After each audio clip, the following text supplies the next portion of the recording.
Welcome, everybody, back to another Boldcast discussion podcast analysis review type video. I'm Carson. I'm Lindsay. And this is our discussion for One Piece. The East Blue Saga. And our comparison for the live action and the anime. For those who don't want to hear that, we're kind of gonna split it up. There's gonna be like a time code. There's chapters there at the bottom. If you can see on the video, there you can click to where you want to hear us talk about stuff. But a lot of the stuff you're gonna hear us talk about is from the perspective of people who have seen the live action first, then watch the anime. I'm saying this because I know that a lot of people, are not super upset, but just kind of disappointed that we're focusing on that side of things. But that's kind of the context of what we're dealing with. So there's going to be chapters to kind of help you skip to the parts you maybe want to listen to us talk about. We're going to try and keep things a little bit more separated when we're comparing stuff against the live action versus just talking about the anime. So yeah, you can see what we're talking about at the bottom of the video. We were originally actually going to do two separate podcasts, one just about the anime and then one just about the live action to anime comparison. But that was before we realized that there actually wasn't very many episodes afterwards, after where the cutoff from the anime to the live action is. Yeah. So we thought that there was going to be a little bit more. So if you're on Patreon and you're like, oh, I thought this was going to be two things, that's why. And how the structure of this is going to work is first we're going to talk about just an anime review. We didn't really get questions for this. We're just kind of going to give our general thoughts about what we liked, what we didn't like, how we thought the whole thing got started off, and then we're going to move more into the questions that we got from Patreon and our comparisons between the live action and the anime, what we thought each version did better, and what we thought could have been included in one or the other. Right. Do you want to start off? I really liked the start of One Piece. I think that the pacing of the first few episodes and just kind of getting to know Luffy's character and I don't know, just the vibe of it was very, very strong from the start. And I'd been really scared to watch One Piece for a long time. Obviously, we did watch the live action first to kind of ease us into it. But I think that the anime did a good job of like getting you into the story. But I do think that there was some moments the whole East Blue arc as the start of One Piece. I think that there was like some really high highs and some like really just kind of mediocre moments. Like, with the Don Krieg fight was a particular low moment for me. And 100%. I think that, but I do think that all of it kind of found its stride towards the end, and I feel like you can see the story like taking shape and taking place and seeing what it's going to be like going forward, or just the writer getting more comfortable, or whatever it is, the characters coming into their own a little bit more. I found that as time go on, I was just excited to see them do really anything, even when there was more when they got to Logtown and there was just a couple of more like down episodes for certain characters, like with Sanji in his like cooking contest thing, and it was just kind of silly. I still found myself invested in what was going on and wanting to see the characters just do stuff. Yeah, I actually agree, and I was surprised because that's something that we always like kind of shit on a lot of shows for, like just sort of riding on the merits of the characters just sort of being around. It's like it feels like a lot of shows take the approach of and saying this is not the case with One Piece. Well, it kind of is, but it kind of succeeds at this, where a lot of shows will sort of introduce characters, it feels like they're doing homework with the characters. It feels like they introduce somebody, they're like making a cool design. They, give them a cool way of speaking or interesting, make them interesting in some way, give them a little bit of backstory. And then once that backstory in that arc is done, then it feels like the authors of lesser kind of stories and things that we don't enjoy, like sort of rest on the merits and the laurels of that. It's like we checked the box, we made this character. Now the show can just be us. I can just sort of lazily put them in situations and then everyone's going to like it because they like the characters. And as people who like sort of consume things more critically, or just think about the sort of how things are made, and like think about the writing sort of process with that, it just becomes way too clear that like that what I said about like them doing the homework. And I feel like with One Piece, they did what those other authors might be trying to do with their characters, where, you know, we create them, give them backstory, we have interactions, we sort of get a feel for them, and then, but now it feels like they're actually part of a crew, and I actually do want to see Sanji like get in a cooking competition, for example. It's not the kind of thing that I normally like to see. I normally like, okay, we got the characters, now let's see them like do something interesting with the plot. But because of the whole structure and the whole setup of One Piece, I feel very comfortable with all of the characters, and they feel a lot more real. I think that's the main thing that sets shows apart, is like, were the characters being developed so that you could just fill out the cast, and so that you could just have these archetypes and that sort of carry different things. You see that a lot more with harem type shows, like shows with you know, you have the main guy and then like one dude and then like 5 girls, and it's like the whole point of each of them is to like, you know, fill out the cast or whatever. But in this show, it just feels a lot more. They just feel a lot more real. They feel a lot more. It feels like the more you see likable. them, like the more I see them, the more I like them. Yeah, exactly. Every time I see them, no matter what they're doing, I feel like I like them more. And I think that can be really difficult to do, because sometimes if characters aren't doing something interesting, or are being stupid, or are conflicting with their previous actions and what they want to do. And I think that that's something that's really strong, is all of the characters actually, like, even if they kind of have like only like 1 or 2 things going for them, like they stick to their like they stick to their character. They don't switch it up constantly. Luffy's not one thing one episode and then a completely different thing the next episode. He's always the same guy. He always has the same goal. He always treats people in a similar way. And I think that's what's interesting, is sometimes where things do flip-flop is, you know, Luffy's fighting ability or something like that. Specifically his aim when doing a long-range attack, or like flinging himself through the air. Sometimes he is completely accurate and pulls off some random craziness that should not be possible. And then other times he just completely misses and like ties himself into a knot during a fight. Yeah. And, you know, that's silly, but it's silly in a way that's like funny. Yeah. And because he's not doing that with his wants, or how he treats his friends, or how he interacts with other people, really. Yeah, and the consistency is what matters there. Even if he acts inconsistently, even if the character acts inconsistently to achieve a certain effect, you could tell that Oda is making it silly because he wants to write the story that way, not because he doesn't like know his the characters. Story is not because like, oh, I just want to have this, like, it's a fine line to walk, because some shows do that where like, okay, I want to achieve this moment, so what I'm going to do is I'm going to make the character act completely different than what they normally do, and then it's going to feel really incongruent with like everything that we know about them. But that comes out of sort of a inconsistency with the tone of the story. Whereas if One Piece's tone is very consistent, with some spikes, obviously, but like the goofiness of it is expected, and that is set. So like when Luffy randomly just starts being a buffoon, it doesn't feel like it might seem kind of inconsistent that like Luffy is, he's like an ace badass fighter. He's like the strongest person we've seen so far. And he's just flailing around like an idiot.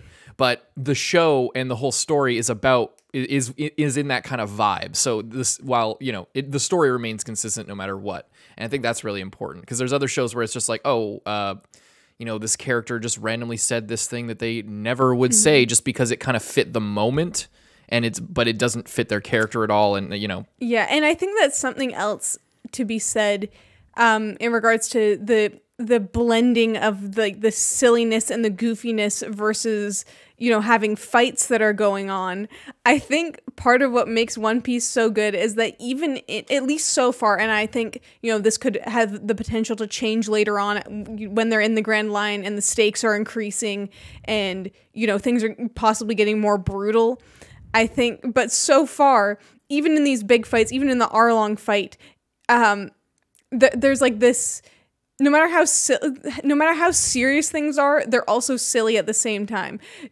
Luffy can be drowning at the bottom of the ocean, and to solve that, they stretch his neck like 100 feet up, and he's like, his neck is just super long, and it's kind of funny. Or he's in this crazy fight with Arlong, and Arlong is like, gonna bite his arm off, but instead Luffy just takes his teeth and puts it in his mouth. Yeah. And that's something that's so silly, but it works because even though it just has the ability to blend the two in a way that feels natural, it doesn't feel like, okay, we're watching this comedy show, and then we get into a fight and we're watching a fighting show. It doesn't feel inconsistent like that. Yeah. But it also at the same time feels like things that are serious are taken seriously.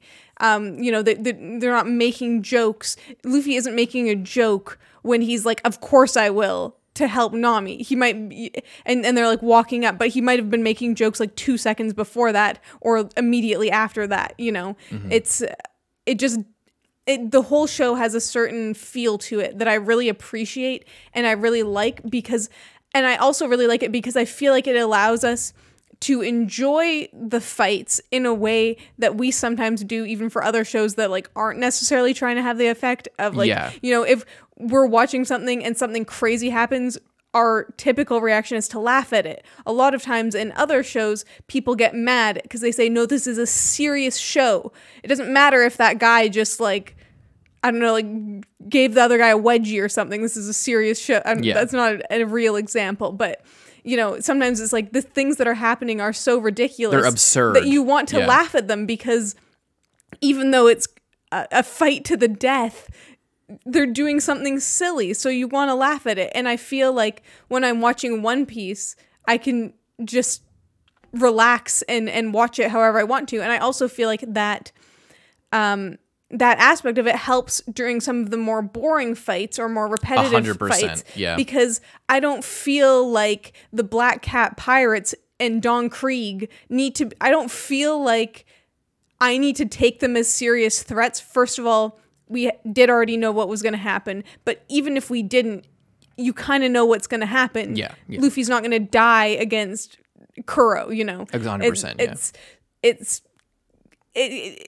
And just the way that it's presented by things being silly and like Django doing all these silly nonsense, that it makes it okay to kind of laugh at, the two cat guys that are like, yeah, and they're just dumb. Yeah, and I feel like the elephant in the room is Naruto. We keep kind of referencing it but not saying it. But that's the thing that happens a lot of times in Naruto, which is the last shonen that we had a lot of experience with, where there are highs in Naruto, but there are many fights, especially in the anime, that are just ridiculous, absurd, make no sense, and just serve no purpose. But the whole tone, it's taking itself serious, even though what's happening is just ridiculous and silly. And the fan base takes it very seriously, but it's been very enjoyable to watch One Piece because the goofiness is intentional. It's on purpose that it's okay that it's there. Yeah, I think that a similar fight, like the Don Krieg fight or like the Black Cat Pirates fight, where Django being a hypnotist was like, fucking a Sharingan user or something, or like, shit like that, or it's like this big attack. Kinkaku and Genkaku, like a terrible fight that is just. I don't want to get into Naruto 100%. I'm just saying, like, the whole idea with those fights is it's just they aren't actually good fights. They're just kind of there to fill everything out and to like both the fights in Naruto and in One Piece, like those fights aren't good fights. I'm not even referencing a specific one, but like there's a million that are just kind of like feel just silly, and you could take your pick, I guess. Not all of them, but and it's just like some of them are really impactful, and some of the moments in some of these fights are impactful. But generally, they're not really well animated. They're not really well paced.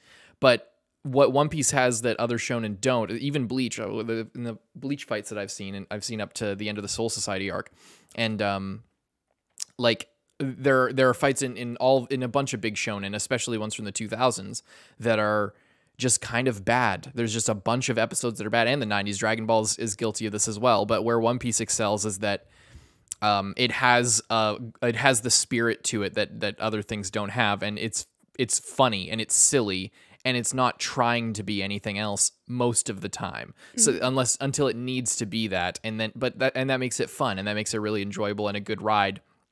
It makes it easy to react to as well, because we don't need to worry about, I don't know, freaking out about like, why would they use this power? That doesn't make any fucking sense. Well, we have said that in these One Piece fights that we didn't really super enjoy, but they were enjoyable nonetheless, because of just, the low stakes or the low impact of them, like I still, like I said that we didn't really enjoy it, but like what I mean by that is like, it's not a Jujutsu Kaisen fight. It's not like a Demon Slayer high animation, like beautiful piece of cinema. There's like things going on there, but they're not like these highly rated like pieces of peak fiction, I suppose. But it's fun, and I like that, and I'm enjoying my time with it for sure. And then we get to Logtown, and past the point where we know exactly everything that's happening, but it's still, and the moments hit so much harder, and like I feel like it worked, and I liked it. Yeah, I think I liked it. I'm really liking it so far. It took a while to get into it, and it kind of waxes and wanes, but overall I'm enjoying it for sure. Mm-hmm. And I think that, especially by the time you get even in the start of the Arlong arc, it was a little bit slow at certain times, but even still you could feel that it was like driving in a direction, and like everything was kind of gearing up. And then especially even when they're leaving and they're getting to Logtown, and everything is just building and building and building until they go through the Grand Line. So it was like you really felt like you're like with them on the journey in that part, like if you feel like you're like being pulled along. Big time. So it was just a lot of fun, and it's nice to watch a show that's fun, I guess. Yeah. It's like Hunter x Hunter, but a little bit more goofy, or that's what I was gonna make that comparison too. Is it's like Hunter x Hunter. To compare it to Hunter x Hunter, it's like I'm seeing a lot of sort of philosophical similarities with it, both in the content and in the presentation, and the sort of not the pacing, like in terms of like scene to scene, but the whole like overarching kind of rolling narrative. It's like there's a lot of similarities with it, and just the general spirit of it.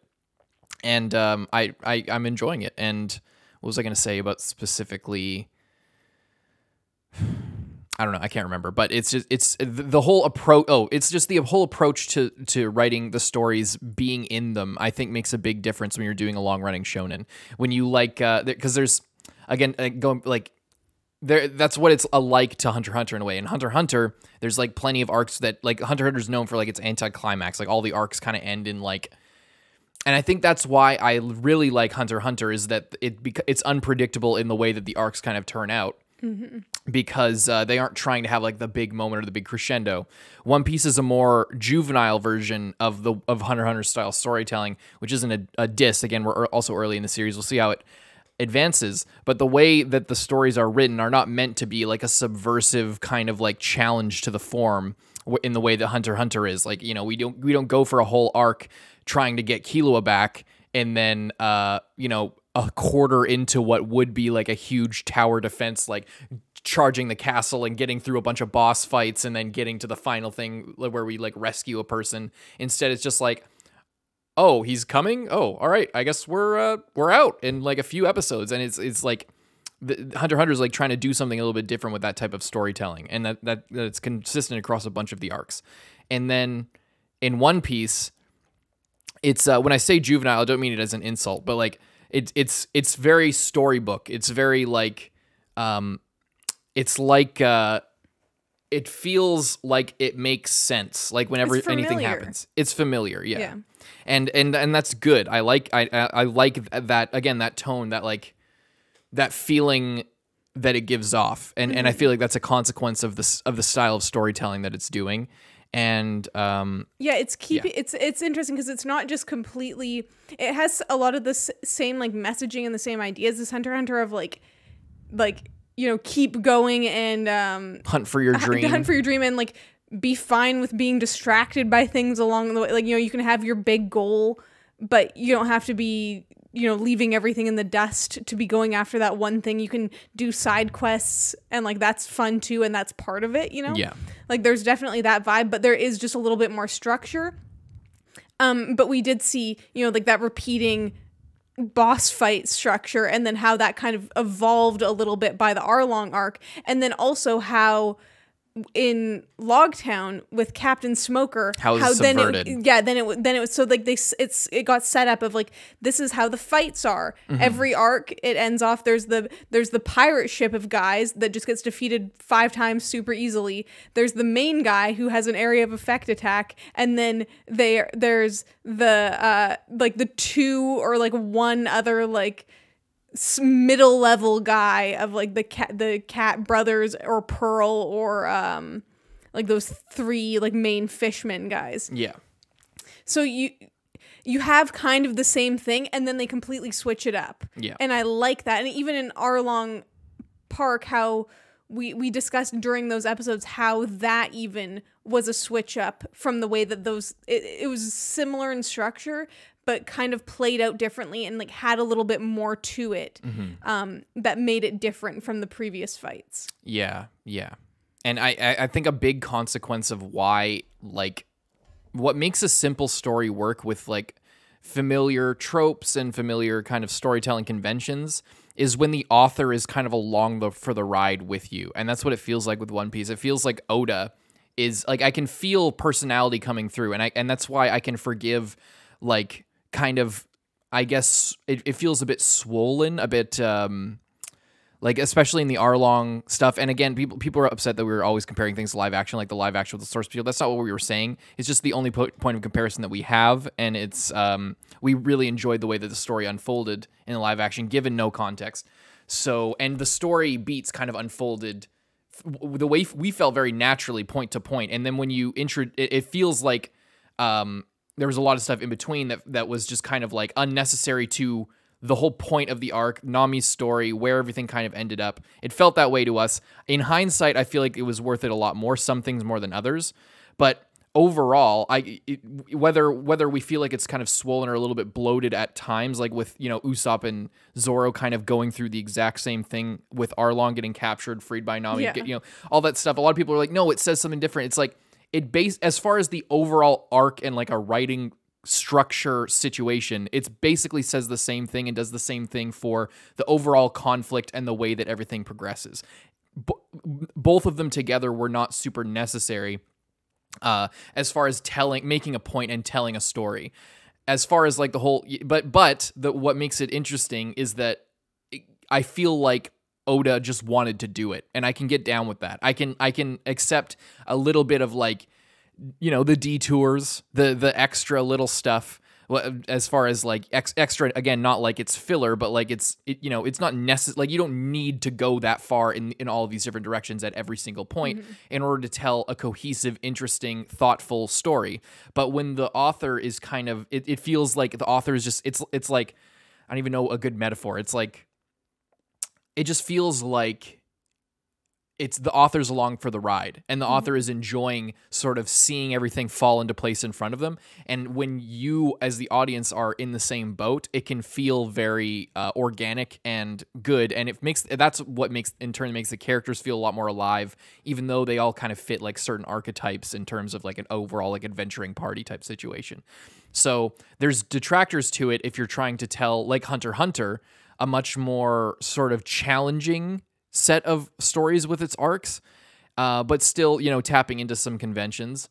But One Piece, it's a lot more classical, but it's not formalist. It's very sort of it's romantic. It's very very fairy tale-ish, and I like that. And what pulls it off is not what's happening, it's how it's happening, and just feeling the author come through with it. Because, if you had the same exact story beats, and I think that's maybe why people don't like the live action as much, is it's like, you don't get that feeling that Oda's along the ride with you. It feels polished, and it feels corporate in a way, yeah. But I do like it for that, and obviously we'll get into that more when we talk about the direct comparisons. But I think you're really onto something with feeling like I think it's really important for things in a story, and I think that you can kind of tell by watching it sometimes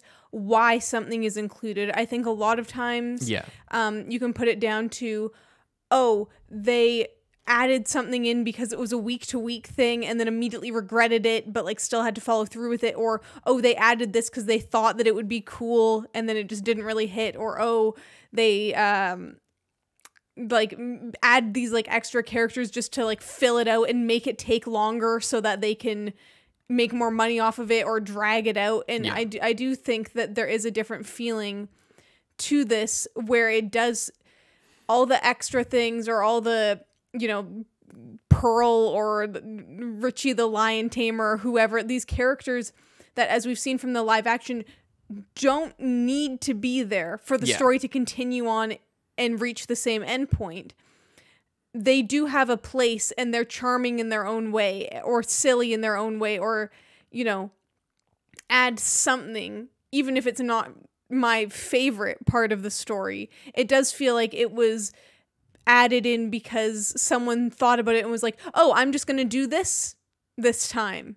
I'm going to make this character. Exactly, yeah. And see how that works out. And I'll just put them in there. It doesn't feel like, oh, I have to think of something, so I'm going to make up this thing. It seems like he's obviously very creative and I'm going to make this guy riding a unicycle. Wouldn't that be kind of crazy? Because it's this like circus theme. So I'm going to add this. Or, oh, and this lion tamer, and he drives around in this lion. You know, like, I feel like they have like their own little spark, or their own, or, oh, I'm going to make They came from somewhere. I'm going to make this hypnotist guy, but he hypnotizes himself. And it's dumb as hell. And he's like moonwalking around all over the place, and it's silly, but you can tell, like, there's something to it that is a little bit more creative, and they're not just all cookie cutters of the same thing. Even something like Pearl, who I just didn't I didn't like him at all, but you can see that there was an idea surrounding him. It's like, I'm going to give him like I actually that's one where I fully disagree. Yeah? Like, with Pearl, to me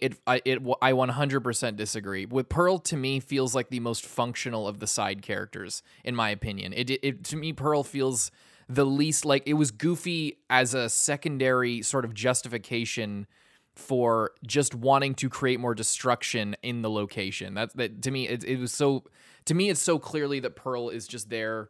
We want to have fire in this big epic fight. Like, we want to break everything, sort of damage everything, have a cool, like very cool location of like this giant, huge mega ship crashed, and like everybody's jumping on planks of wood, and Luffy can't touch the water, like the floor is lava type thing. So he's going from, and there's all these masts, which are like these giant fallen tree looking things, like they're huge, and it's a very dynamic set piece.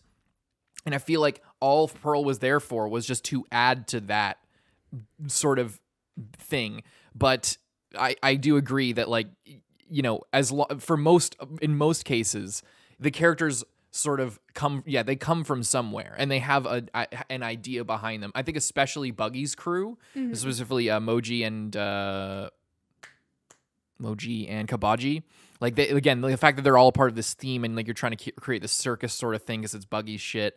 And Django, I thought he was genuinely funny, and Hachi is genuinely funny. The fact that, like, I think the joke, like I mentioned, I think the joke is that because he's an octopus, he's like, their brains are scattered throughout their whole body, so that's why he's all like buff and like the big jacked strong guy, but he's also a fucking idiot, and he has like all these arms and everything. Of course, obviously, just the big sort of dumb giant trope of a big side henchman dude.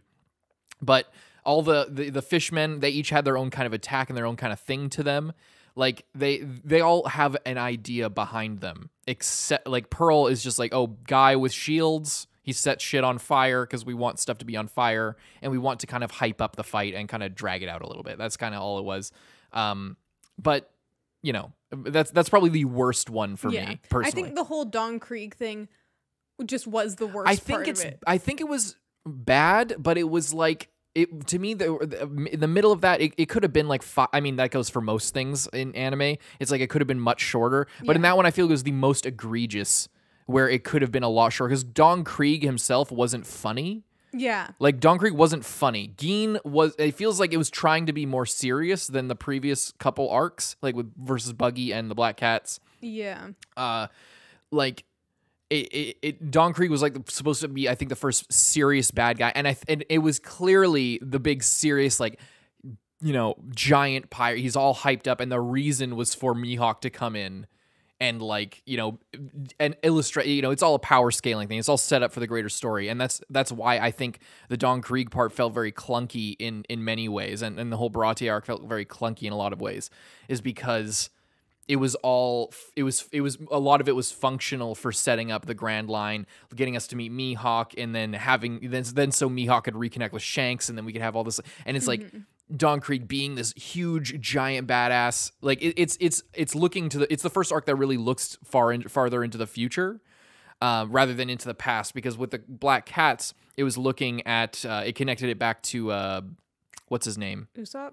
No, what? Who? No, it connected it back to Morgan, Captain Morgan. Oh, okay. And so, like, it wasn't Right. his thing. Maybe there's going to be some kind of connection, but the whole point of that whole thing was just it felt a very small time, again, because Oda still hadn't quite found his footing, and that's the biggest takeaway for me. The biggest progression you could see throughout the writing of all these arcs is, like, each one kind of like, it's like, okay, we're left to the, and then you get to Arlong, and then it's still kind of finding its footing, and then somewhere in the Arlong arc,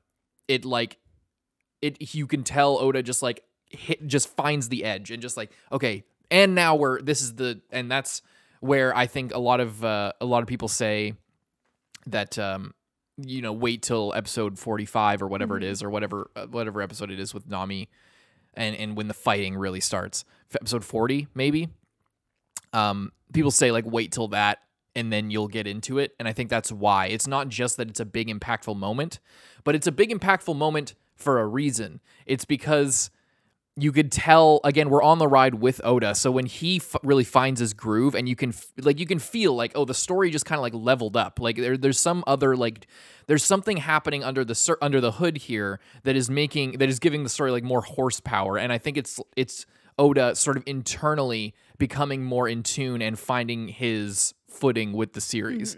It's like once you get to the end of it happened a little bit earlier in Naruto, I'd say, when you get to the end of the Land of Waves arc. It's like what you get, like, when Naruto, that's the Naruto arc where he decides his first big arc. It's like there are a couple things that happened before, but he decides he's going to become Hokage, and he, you know, all the stuff about ninjas being weapons and what's the meaning of this, and like Zabuza, like sort of reconciling and all of these things, and there's a lot that happens there that kind of is clear that Kishimoto figured out what he was going to do kind of with the rest of the story, and it changes along the way, as I'm sure One Piece will, but that's what I'm feeling like. That's what I felt when we got to the big Arlong Park fight and everything. You could feel much more that Oda found his footing, and it's an implicit thing that's not super. You can't really put it into words exactly, like unless you break it down scene by scene, and you know. I think I compared it to JoJo before but I mean, obviously that in JoJo, it's like the much more extended version of that. It's like in JoJo, you have parts 1 and 2 where it was one thing and it kind of like followed the same pattern. And then he was like, okay, I'm switching it up and doing something else. Like similar to like how in Dawn Krieg, it's like, oh, we're going to like level up the stakes a little bit and introduce a little bit of other things. And then it's like, okay.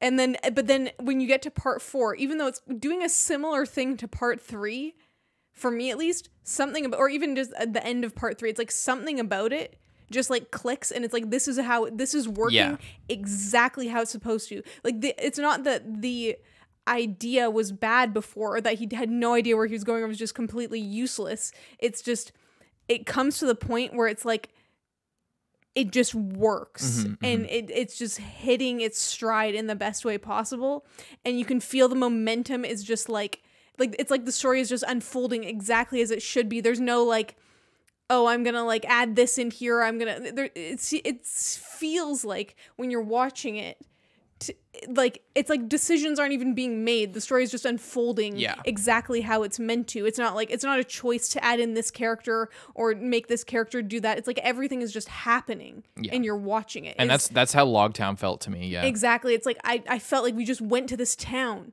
and like we were just exploring the town in this First certain of all, way. with Logtown, I want to say the town itself felt different than every other village town was like a similar sort of Italian European town. Like the buildings and the architecture all looked the exact same, and maybe there would be some townhouses or versus just some houses in a field like in Usopp's town, but the inside would all look like a quasi-modern European or I guess Japanese home. Not really Japanese, like a little bit larger sort of European style home. They'd all look the same. They'd all have like very similar chairs and tables and, look to the outside, the same kind of roof tiling. Pretty much, unless I'm forgetting something and they actually put a lot more effort to it. Pretty much the same color palette. The sky looks the sky looks the same. The clouds look the same in every place. There's not like a difference in color or a difference in all the building materials mostly look the same. But then once you get to Logtown, it's like you're seeing a lot of the same shit, but the overall vibe and the environment feels a lot more important to the story. It doesn't feel like, oh, we're just in this part of the area where there's houses on either side of the street and we're fighting in the street. That's how most of the fights felt in, like I guess in when we fought Buggy, when we other than the Don Krieg, that was the one thing that, like I said, the big set piece of being out in the ocean and fighting on these cracked things were really cool.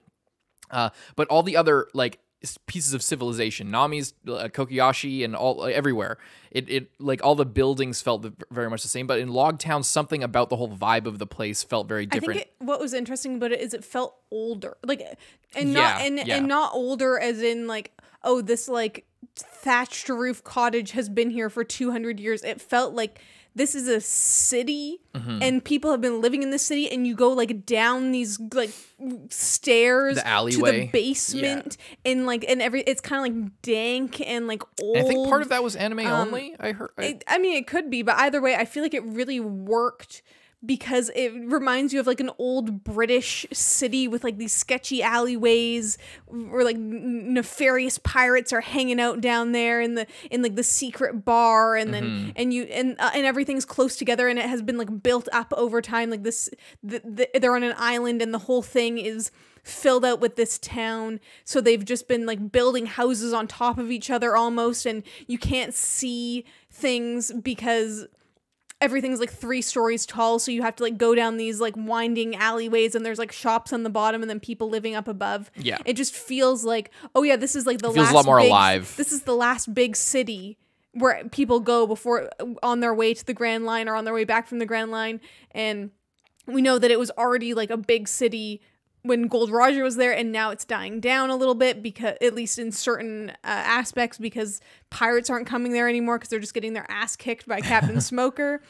But it felt like the aesthetic was different, and I think that it helped kind of ramp up the story a little bit and put them in a different environment. I also felt like it was easier to know a little bit like where you kind of were, even though you didn't see a map of it or anything, but it felt like, okay, there's like the coast over here, and like the buildings are close to the coast, and then there's like all of these like kind of straight line roads intersecting. So there's a lot of corners. In the other villages, there's a lot of open spaces, or like one main strip with shops and then people's houses out from that. Like it was a lot more closed in, and when the clouds rolled in, that created a whole different thing. So it was really cool. And the reason why I'm like kind of criticizing the environments is because I kind of have the idea after seeing Logtown that we're going to get more diverse sort of locations, and that's kind of the idea. Is we're all in this one region.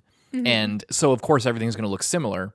But, once we got to Logtown, you could feel a little bit more of that personality. I think that's just a taste of what's to come. So I'm excited to see in the future different, how different cities will look, how different places will look, how diverse they'll feel compared to other areas in the region. I think, and I think it's also Oda sort of evolving, and the animation sort of production sort of evolving. I don't know which came first in that case, or what the case is there, but I think that I'm excited to see them kind of the whole show kind of experiment more with cities and the look of everything and the feel of everything. I think that as Oda gets more experience over the course of the run of the series, and as the anime production rolls on, everyone will get kind of a little bit more dynamic with the presentation, and that'll be very welcome, I think, for sure. I really liked. Do you have a favorite arc from the anime? I feel like, honestly, like, I mean, it was so, like, obviously the Arlong arc I like the best, but even the Logtown arc was like kind of a highlight for me. Yeah, even big though time. it was just a couple episodes long, I felt like it just did so much for the story. Like, I loved every character that was introduced during that, even just like sword shopping with Zoro, or I don't know, just something about it. It just like felt so good to be watching it. And I did like, obviously, the rest of it as well, but to me, like that whole section at the end was really, really strong, and I really liked it. Yeah, I agree, and I think part of it is our expectations set by the live action. I think that like a lot of the arcs I think I did prefer in the live action because there was just less extraneous detail. Yeah. But even still, like, I think that there was just less fat to be cut out. It like I imagine if they're going to make Logtown it could be an done episode exactly or two how in the show, yeah, I think that it's going to end up being very similar to how it was, because there just isn't a lot of fluff there, you know. Like, maybe they would cut out the whole Buggy part and just make it about Captain Smoker. But I feel like that wouldn't, because at the end yeah. they have Buggy and Alvida meeting up and are like, you know. Yeah, my point is just like I'm trying to illustrate, because a lot of people again have criticized us for the comparisons, and it's just that I think that a part of it is our expectations, and the way that we first experienced the series was through the live action, so we have that kind of baseline. But genuinely, I think if we didn't see the live action and we just watched the show, I feel like Logtown would be our favorite arc still. It's just the most, it feels the most important. What do you think of Gaimon? The little man in the barrel. Oh, The sheltered boy. that was funny. I like that. That was again like another. I was surprised to see him again in like the whatever that like cover story thing with Buggy. Yeah. That was funny. But I really I don't know how much we need to talk about that episode here, but because we had such a huge discussion for it on the episode. If you haven't watched that, if you're for some reason just finding our channel on this, you can go and watch that because we talked a lot about it. But I feel like that episode, I really liked it, and I feel like it just kind of set the tone and kind of set expectations a little, you know, just for the entire show 100%. as a whole. A couple of people have said, like, Oda has confirmed that the One Piece is a physical object. And that's like a big thing. It's like, oh, he's confirmed in interviews, like the One Piece is a legit treasure, like a physical treasure. And personally, I think that's bullshit. I'm going with the interpretation that the story is kind of setting up, and you know, I'll believe it when I see it. I'll believe it when I see it. Up until then, I'm going to believe that the One Piece is exactly what the story is kind of leading up to, and what it's telling us that it is, and what the whole kind of show is about. Like, the entire series so far has been about friendship, and you know, I feel like mainly the reason why people really want to believe that it's a real thing, like a physical thing, is that it might feel kind of cheap to people because it's been going for so long that it is just friendship. I feel like it might seem that way, but what better treasure is there than friendship? I think also the only physical object for the One Piece that I would accept would be something that is just so trivial and so meaningless and so stupid.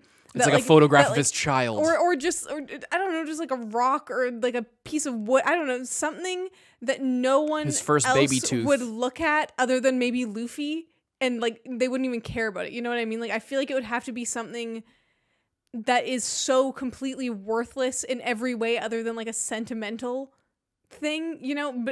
But either way, I won't care what it is. I won't care what it is. Yeah. But I feel like it doesn't change anything for me whether it would be real or not, unless they made it like a thing full of treasure, which would be Yeah, it's like, what are you going to get, a treasure chest full of jewels and gold? It's like Nami's found 50,000 of those over the course of probably the next 1,000 episodes. It's, you know, who cares? I feel like, I just feel like it doesn't make any fucking sense for this story to be materialistic like that in the end. Yeah. It doesn't make any sense with Luffy's character, with this whole thing. Like everything about adventure, everything being about the journey. It's like everybody's saying, "Oh no, don't worry about the end of arcs," and like, you know, the whole thing. It's not about the destination; it's about the journey. How can you make a series that's about that, and then have the destination be like just a physical thing, just like a golden skull, a crystal alien skull? Like, what? That doesn't make any sense. It literally, the only thing that could make sense is if it's literally just friendship.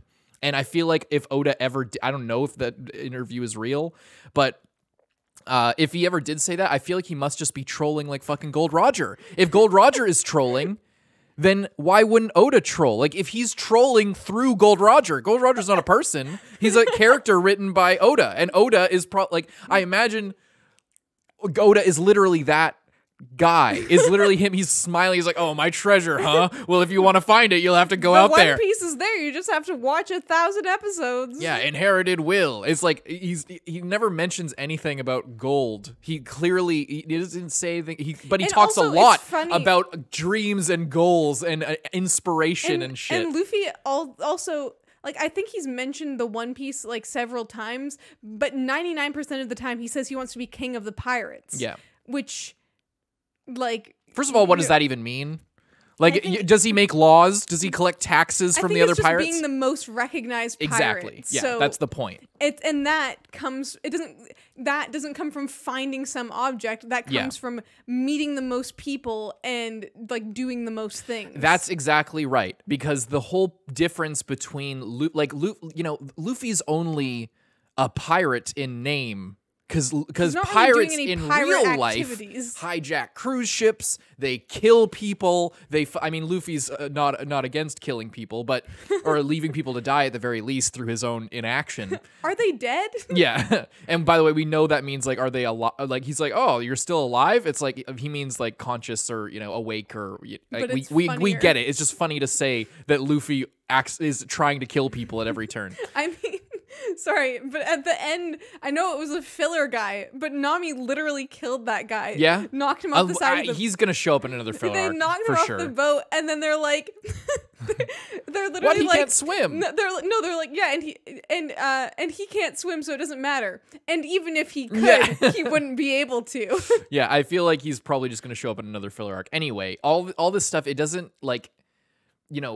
pirates are... Like, we see what... Like, if Arlong was king of the pirates or wanted to be king of the pirates, maybe that would make sense if he wanted to, if his road there would be to kill people and to steal. But like, Luffy's not stealing. He's like, oh, Nami's like, oh, let's steal the ship. And then he's just like, I don't want to steal the ship. It's a part of our crew. It's like, that doesn't make any sense. Aren't you a pirate? He's like, yeah, but I don't want a ship that way.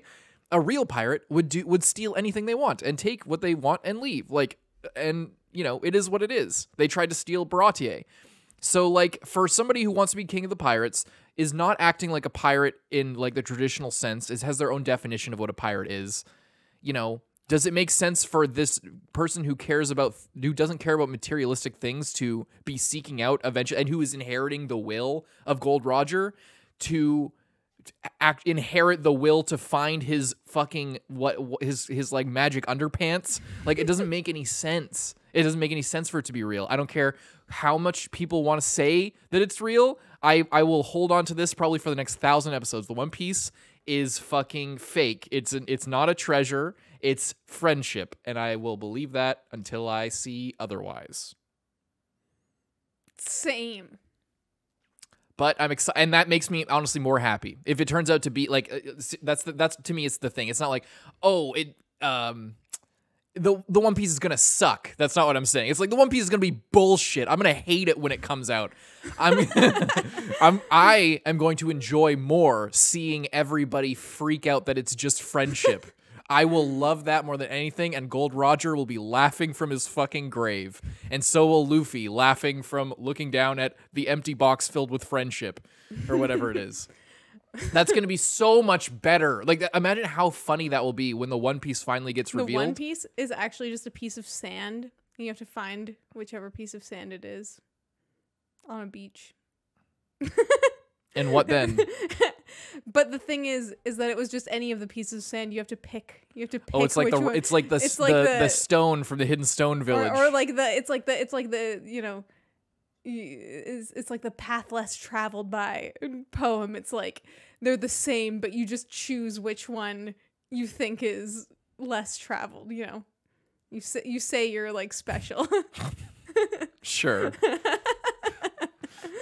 Yeah, you remember that in Naruto, the Hidden Stone, when the Tsuchikage was like a little brat and he was learning from Mu, the mummy man who's flying all over the place to the particle style, and he like is a kid and he's like polishing this rock. There's like this. It was like this special moat. rock, and then Yeah, like, and he's like, oh, and then he's just like, oh, this rock, master, that's the special rock. He's just like, huh? Picks one out of the water, puts it there. It's the same shit. It doesn't matter. That's the point, kid. And he's like, oh, I guess it doesn't matter. And he's like, now polish that stupid rock. Yeah, I think that's the idea. Is it doesn't matter in the physical. Like we don't value, like the whole story has never valued up to this point, and probably not in the future. And the whole shit with Gaimon being like his whole thing about, oh, the treasure chest was empty the whole time. It's like, guys, the treasure chest was empty the whole time. Do you get it? Do you get it now? Like I am gonna laugh so fucking hard when the people who have been waiting for it to be like some superpower craziness, you know what's gonna happen? It turns out to just be friendship. It's gonna be so One Piece funny. is literally gonna go on forever, and then like literally it's just gonna keep going, and then Oda's gonna die without having written the One Piece, and as the ultimate troll of, or just like disappear, like no one can ever find him again, and it's just like, but the One Piece was real. You'll have to find it. Like, you know, I'm not gonna give it to you. Yeah, I don't. That's gonna be so great. But overall, you're liking One Piece. I'm loving One Piece. I'm really loving it. And we've been loving all the support from you guys too. We like haven't really been reading comments because you know, people can't help themselves. But I was trying at the beginning, and then I could see it going in like a really dumb direction. So, you know, it's we get little snippets here and there. And, you know, occasionally like Patreon comments or people talking in Discord where it's, you know, it's a smaller like portion of people, and then there's a little bit more trust there that we're not going to get spoiled. Yeah. Because it's just, especially with something this long, we don't want any hints or, you know, any... If we're like really missed the mark on interpreting something, someone will tell us. Yeah, and that's not what we want. Or if it really needs to be addressed, then, you know, someone that we trust and that isn't misunderstanding us or you know, trying to correct us necessarily, unless we've... That's why we don't read comments, because it seems like most people are chill. Like most people are cool with it. They just don't comment. So then it's like people will try. Again, we aren't looking anymore, so if it's still a huge deal. But like, if we're wrong about something for 100 episodes and then we get corrected by the show or kind of realize that wasn't really a thing, then that's okay. It's not going to change anything. Like it's whether we have the right interpretation or on the right track. It's like, I feel like people are afraid when reactors like get stuff wrong, that it's like they're not gonna get the reveal when it happens, or like when the big thing happens, they're not gonna get the depth of it. We'll be fine, you know. It's One Piece. It's a kids TV show. It's made for like teenagers. We'll be okay. And then that's not to diss it or anything. It's just it's not fucking Shakespeare. It's not like it's not. I don't know. It's not the Grapes of Wrath. It's not some crazy like I mean, it is. It could be a literary masterpiece. So far, it's really good, and I'm not kind of trying to clown on it. But it's made for all ages, made for everybody to understand equally. So it's not like it's going to just be. It's not like it's going to start. Luffy's all happy about his friendship, and now he's having an existential meltdown that's like completely twisted up in like fate and reality, and like it just get all these concepts about time and like he's in the paths. Yeah, he's in the. It's not going to go there, and if it does, I'm sure they'll lead up to it significantly. To that, yeah. Like it's meant for all people to be able to understand. So if we're confused about something, I'm sure it'll be okay. You know, it's all going to be okay, everybody. We're not going to explode. Yeah, and who cares if we get something a little bit wrong? You're probably watching like 50 other reactors.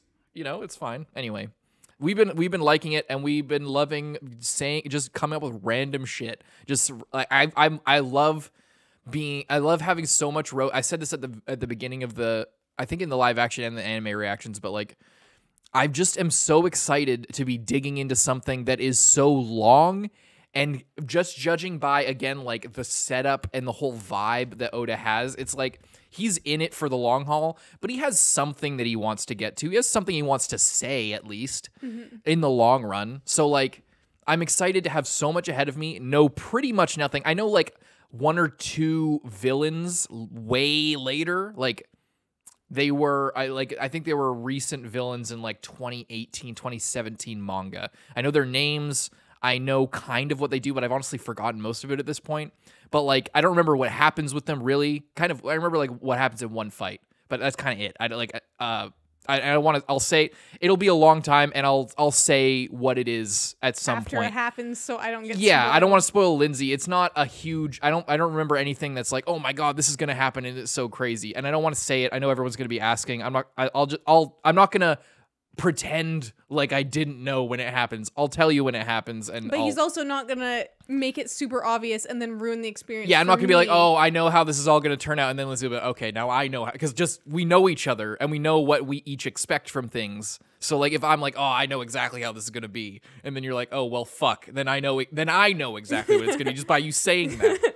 The slight tone of your voice when you said that has now given me the Every next plot context, point for yeah. the next 100 episodes. You fucker. Yeah, because if I know how you react to certain things, and based on like, oh, I know it's going to happen now, then you're like, okay, so this person is going to do exactly what I think is going to happen then, because that's what would upset Carson, is if this person acted in a way that was like this. So then if that happens, then this is going to happen. And being that this is, a classical style shonen, all of this stuff now just falls completely into place just by me saying, oh, I know how this is going to work out. It's kind of, I'm not super excited for it. That's like, that immediately just, boom, the next 50 episodes are foretold just by that statement. So I'm not going to say anything like that. But I do know like one or two, I think minor things that happen later. And yeah, I'll say them as they come. We're not the type of people to like pretend that we don't know what's going to happen when we do. We're the type of people, like, when we think something, we'll say it. And if we're spoiled, we'll say it. I'm not going to say what the spoiler was, For but Naruto? Lindsay got famously spoiled on like a big thing that happens in Naruto Shippuden, one of like the saddest moments. And it was because I fucked up. And it was unfortunate, but I came clean. We both came clean immediately, and it was a terrible fucking situation. But it is what it is, and what matters more is the integrity of the reaction, because that's the whole point of this, is that we're documenting our experience with something. So we're not gonna just lie about it. And yeah. What else? I think people asked in the other thing, but it might be more relevant to say it here on what are our predictions for what's going to come next. And I think what I really like about it, and like at the point that the story kind of left off, is that literally anything can happen. I have no idea what's going to happen, because it could be literally anything. We just went into the Grand Line. We don't know anything that happens there. All we know is that like crazy creatures are there and super strong pirates are there. Yeah. And that's it. We don't know anything else. So it's like the first few episodes in, we could meet a person, or we could just sail around aimlessly and not see anything, or we could get sucked into a whirlpool, or we could get attacked by a sea beast. Anything can happen. So I feel like even making predictions, like I feel like there's not like when I think about what could happen, I feel like I don't even want to bother trying to make a prediction, because it's just... You know what I think? So I agree. It's like anything, the door is completely open to anything. But if I think about like storytelling conventions, what I predict might happen soon, like before we get into the next big arc or during the next big arc at the start of it, what might happen is we might meet the Kabuto of this world.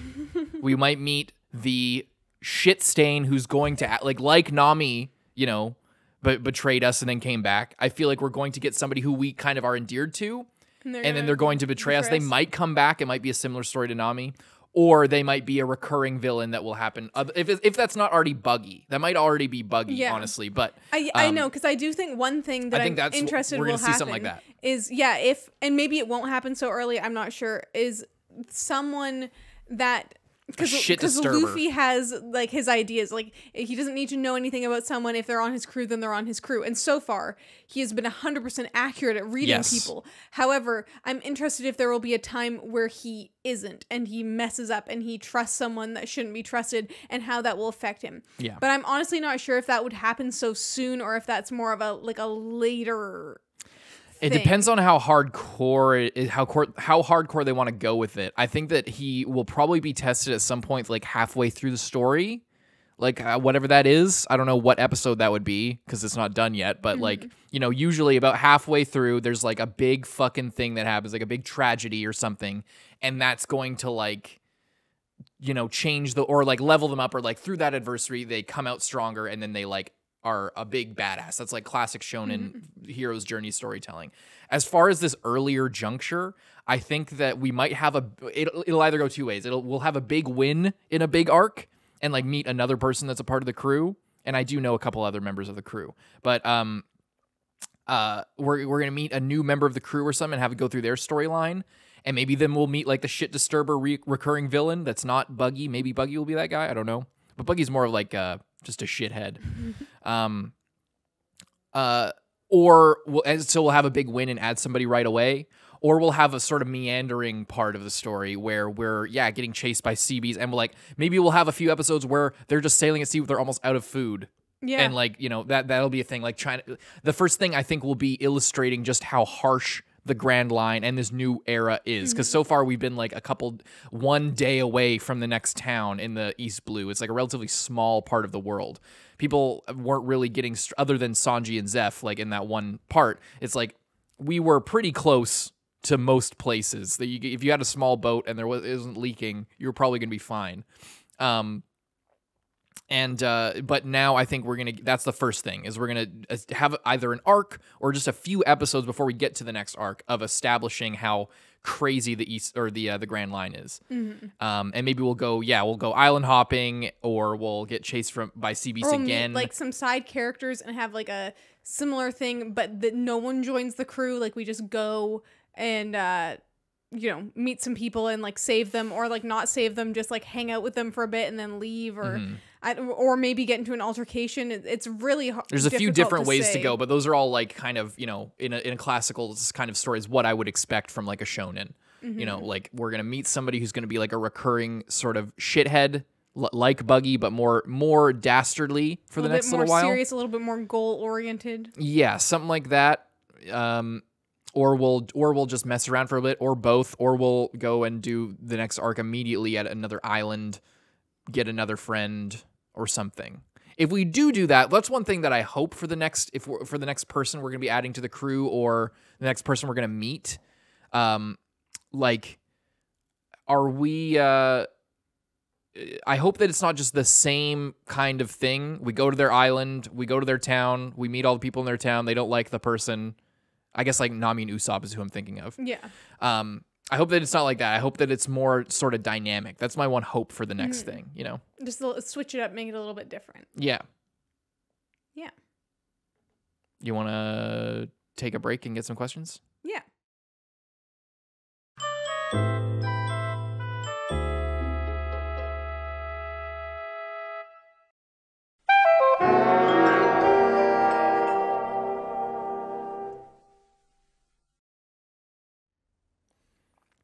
Well, welcome back, everybody. No time passed for you. Definitely not me getting drunk an hour after the previous recording and then being hungover for 2 days. Ruining everything yet again. But we're back, and we have questions from our Patreon. That's patreon.com/boldcast, where you can get a week ahead on edits and 2 weeks ahead on uncuts. You could check it out if you want. And today we will be starting out. Do you have one you want to do? Well, I think we're going to do the same one that we did when we first tried to record this, which is a question from Ghost Meep that says, who is your favorite character in the live action and who is your favorite character in the anime? I'll let you start it off. I think you should start it off. This is the reason why she's laughing so hard is because I'm still not feeling my best just because I haven't got a lot of sleep. And she said her take on Zorro live action versus anime. And then I didn't listen, and I said my whole long version of That the was same exactly take. the same. And But he was acting like it was like I wasn't acting. I wasn't acting anything. I just wasn't listening to you. Okay, well, I'll start it off. I'll say that I think my favorite character in both was Luffy, and he's just so fun and awesome. So I like him, and he's my favorite in both. I will say that Sanji is also, probably my second favorite. Okay. Why do I always have to tell you to move it closer? It's like to your mouth? it's not. It's like when you put it this far away, that's different than this far away. okay. It's different. If it's down here, that's not there. If it's right here, that's different. It's better if it's right here. Okay. Well, I also really like Sanji, and in the live action, I also really like Kobe. I almost completely forgot about him the first time that we talked about this, but he was one of the highlights of the live action, and he was completely different in the anime, and also like had a much smaller role in the story. He was a lot more instantly on board with like, yeah, let's go for it. Like, and Kobe in the live action just stayed, absolutely terrified the entire time. But we got to see a lot more of his character growth over the course of the season. Yeah. I wonder if we'll see as much over the long term, or if they really jacked up like his presence over the course of the story. Yeah, like he could come back in hundreds of episodes. And we saw him a little bit, but like yeah. as far as a presence in the story, he was much more of like they matched him up with. They kind of made him what what is it like kind of like a diverging paths. Like there's that story that they had was a much larger part of the live action. Yeah, and it's still like the same kind of idea, but it's playing out, I guess, more over the long term. But I hope I hope it kind of plays out similarly, because I really liked their interactions in the live action. I hope that's based on later stuff and not just kind of thrown in there, or just expanded upon, like because they knew it would be a better story for like Western audiences or something, or more a more like formulaic, more cohesive way of, yeah. And also maybe a way to like tie in the Garp stuff to other characters that were like relevant at this time in the story. Right. I also this is what I had been saying previously, and that's that I liked Zoro significantly more in the anime as compared to the live action. I think that in the live action, Zoro just came across as kind of sad and a little bit edgy, like strong and silent kind of guy, but it just wasn't quite hitting like any of those marks really. He was just kind of like a strange, like weird medium of like, not quite any one thing. But I feel like in the anime, I got a lot better of a sense of him because he was much more enthusiastic about joining the crew. He, was leaning more into like being defensive of Luffy. He was also just, having naps and making jokes and like he just seemed to have a lot more of a presence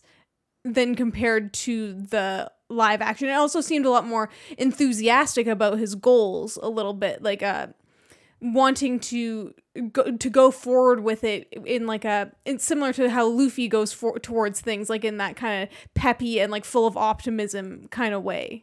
Yeah. I definitely got a better idea of what Zoro was for sure, and I think I thought that going in from the live action that Zoro was going to be a lot more sort of one-dimensional like that, and that's why the actor was playing that. But a lot of Zoro's sort of multi-dimensionality in his character, a lot of his other sides come out in comedy and in ways that can't really come out in a live action without being overly silly, or in an English production especially, because you're not only switching mediums, you're switching languages as well. And Japanese comedy is obviously very different than English comedy, especially American comedy. So a lot when there's that, it's going to change the characters as well. So I don't think that it was an acting thing. I'm sure the actor for Zoro is, and we saw there was moments like after the fight with Mihawk, we saw when he had sort of when Zoro's actor had the ammunition or the opportunity to really shine in the role, he really took it, and I feel like he used that time well, and he really showed off that he's a competent actor, and the sort of shallowness feeling that I got from Zoro's character in the live action was probably not due to poor acting or not a lot of skill. It's probably due more to the translation, and which was good to see. And I'm glad that Zoro is actually more than that, because if Zoro was more of just what we saw in the anime, I would be pretty disappointed. Or in the live action, if Zoro in the anime turned out to be what very much like what those Zoro we saw in the live action, I would be disappointed. I'm glad that there's more to him. I'm glad that he has a little bit more personality, a little bit more edge to him, that when he talks, it's not just like trying to be cool and like, stoic badass, that there's actual some emotion, and like he gets caught off guard, and it's not like stuff doesn't bounce off him immediately. He's sort of, I don't know, there's stuff can get to him, and he can be really emotional more than just at a big climactic moment where like the stakes are really high, like with the Mihawk fight or something. Yeah. Especially seeing his backstory. And his backstory, that's one thing that was so much better in the anime compared to live action. There's a lot of things that I personally really like compared to the live action. His backstory scene, I guess we could talk a little bit more about that when we get to more scenes and things that we liked. But yeah, characters. Zoro in the anime, loved him way more. I like both versions of Sanji for different reasons. Yeah. I like both versions of Nami for different reasons. I agree as well. I think that both versions of Sanji and Nami, like, they fit the production. I think that both versions enhanced like the story that they were in. Yeah. And I really appreciate that, because I think that, putting the anime versions of them into the live action might have felt weird, but I'm also glad that we still have the anime versions in the anime, because it suits it way more, and like the tone of the characters and the way that they come across works really well in the anime. But I don't think I think like the right changes were made to both of those characters in the translation. I do think that Usopp suffered a bit in in his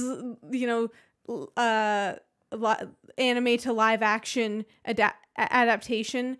I think that we got a lot more of Usopp and his character in the anime, but at the same time I feel like the trade-off for that was we got like his part of the story was a little bit better paced and more thought out and more expanded upon his relationship with Kaya, and like the crew building a relationship with her, and the whole town kind of feeling a little bit more alive. So I see how that was a bit of a sacrifice in terms of his character, but I think made the story a little bit better in that part. Yes. I'm muted. Am I muted? No, I'm not. Usopp's story is a weird thing, because like I feel like we just got less of him in his story. Like the whole part of the story was to set him up, and it feels like we got so much less of him. But like the arc itself was way more enjoyable to me in the live action. The arc in the anime, it felt very much like Oda was still trying to find his footing and like how he wanted to approach things in the story. And I didn't it wasn't my favorite part of the live action either. So like that, I think just that whole part of the story to me was just sort of weak in general. But because I didn't like it that much, like compared to the other stuff that happened in the live action, And as far as stuff that we watched in the anime up to this point, it was one of my least favorites of that as well. Not my least favorite, but not my most favorite by far. So it's a difficult thing. So it's in a difficult spot. And when I think about all the changes that were made, like, you know, cutting out the kids, it's like if you really like the kids and you think they're really funny, I think they're somewhat funny. But I think that as far as crafting a story, I think that having Kobe there, all that kind of shit, like that all kind of helps. I well. also think that part of the story really helped with Nami's character as well, because I almost feel like it developed her more than it did Usopp, which is a shame, but it was also in service of like building up to the Arlong arc, which was the climax, and what like all of the build up of the live action kind of was leading to that point, because they knew they wanted to end off there. So it makes sense why they did that in the way that they did up because Usopp wasn't like the major player of that season as a whole. I do wish that we got just a little bit more of him, because I think that there was some key moments in the anime that really did a lot for Usopp's character that, you know, just didn't make it at all into the live action. Yeah, big time. But I did like the stuff with Nami and Kaya. I feel like it set it up really well. Like the fact that she was all talking about rich people, because she was all envious of rich people, and you know they don't give a shit about you, and all this kind of stuff is because, you know, if she had more money as a kid, then her mom wouldn't have died. So and all this shit wouldn't have happened. Character changes. I really liked. I like Buggy, and Buggy's another one that I like in both versions for different reasons. I think him in the anime is obviously much more comedic and just like purely silly almost. You know, he's just a running joke how he gets shrunken down to his little version and is like going around and going to an island with whatever that Gaimon or whatever that guy is, and, you know, doing all that kind of stuff. I think that's funny. Yeah. And then I also really like the take on him in the live action of being like creepy and like very unhinged seeming. And but he was a little bit more menacing, and I think that was just, you know, part of the live action is to make it just a little bit darker than the anime was, just to have more of a balance between like the dark and the humorous, and make it a little bit more gritty for a live action audience. Yeah, and well, it's really like, it's hard with the Buggy thing especially. It's really hard to compare because the purpose of what Buggy does in the anime is the same. If you're talking about like why Oda is writing him blowing up these buildings, and why the live action is making him like threatening to cut off these people's hands and holding them hostage, you know, like the reasoning behind his actions is the same, but it's just the way that they go about it is different, because they're trying to achieve sort of a grander effect. So like the reason why he like nukes the whole town, he's blowing up all these buildings and he's like destroying everything, it's all consistent with like what Oda wants out of the story in that moment. It's just that it's mostly the same. It's like slightly different. It's like, why make Buggy? I think the difference is, again, Oda is still trying to figure out like where he's trying to go or what he wants from the story by that point. So he leans a little bit more on the comedy aspect, but like as the story progresses, you can see him go a little bit more serious at points, more serious especially than that moment. I don't know exactly where I'm going with this. It's just like I feel like it's just the things that were done in the live action were the same. Were just a little bit more gritty, but it's the same thing, just used to a greater effect, I think, and a more hard hitting effect, because they're not toying with like again, the live action has like the hindsight, so they're not toying with like, oh well, do we want it to be a more comedy, or do we want it to be more action, or do we want it to be like more of a power scaling type, like, you know, like how exactly do we want to handle all of this? You know, they're not dealing with all of that, so they can go straight to what they want like pirates to be, or an example of like what pirates kind of try to do in this world, or how wacky everything is. Like Buggy's kind of like setting the tone for like future sort of big boss pirate guys, and being a recurring character that will probably come back over time in the long run. So it's a really interesting thing. But I will say I really like Buggy as like a as how he is in the anime. Like his little cover story filler episode thing was just genuinely funny to me. It was like a fully Looney Tunes episode, and something about him just being silly like just kind of works for me. And in the live action, what I just I think the fact that he is more brutal in the live action, the fact that he's like threatening to cut these people's hands off, like him destroying property versus him threatening to like mutilate these people forever. And then in turn, like, oh, isn't he so funny? Oh, Buggy, classic Buggy, always being an idiot all over the place. I said it in the reaction, but it's just like it doesn't really fit to me. Or maybe I said in the discussion, it doesn't really fit to me. But it does fit more in the anime, and I think that's where the sort of silly, goofy, zany spirit of the source material is used to a better effect than like trying to be really gritty and serious. Because I think in a lot of ways, trying to streamline the story in the live action, I think actually works to great effect. And I think that what you're losing is not that big of a deal, personally. And maybe I'll change my mind as we get more invested in the story over the next like few hundred episodes.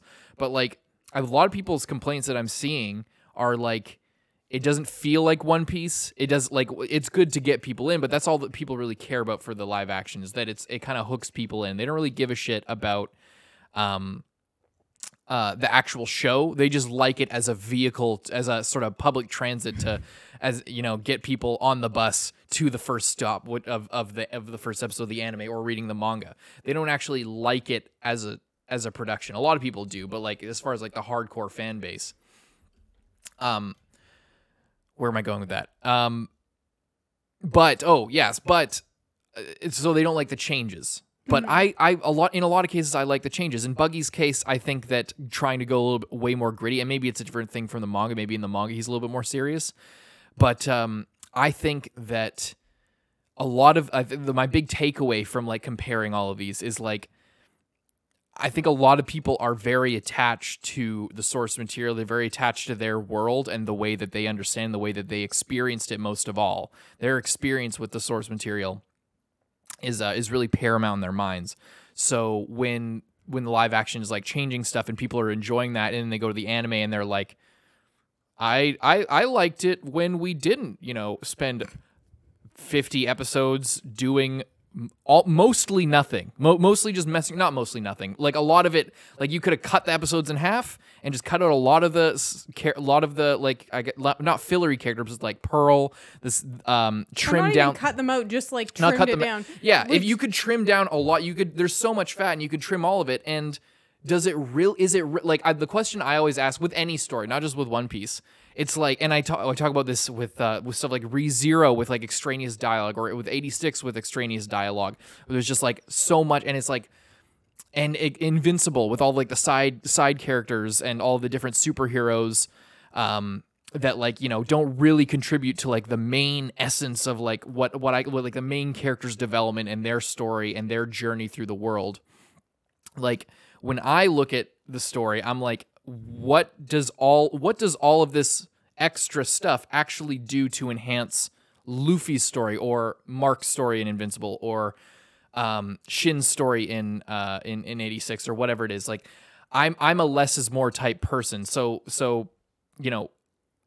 coming from the outside with One Piece, and that's why I think I like the live action a lot, is because I'm not as attached to all of the details, all of the extraneous details, all of the extra characters, everything like that. I will say I would have liked the live action better if there was Django and Hachi. I think those are huge missed opportunities for the live action. They would have been so funny, and a perfect way to introduce the comedy and the flair that One Piece is kind of known for. If they just had an extra episode or two, then you could have got like more of Usopp, more of like a bit of the silliness. But I do understand like wanting to keep it really tight, and also maybe going forward, because of the success of the first season, then maybe we'll get more of like that kind of thing going forward. Yeah. Now that it's proven that it's not just going to flop and completely fail. Yeah. I just think about like, what are we losing? Yeah. You know what I mean? Like what by cutting out, are we losing that much by cutting out the whole Don Krieg thing? You know, is that so much like interesting? Like, is there enough meaning in that content to if it gets cut out, is the story, does anything change really?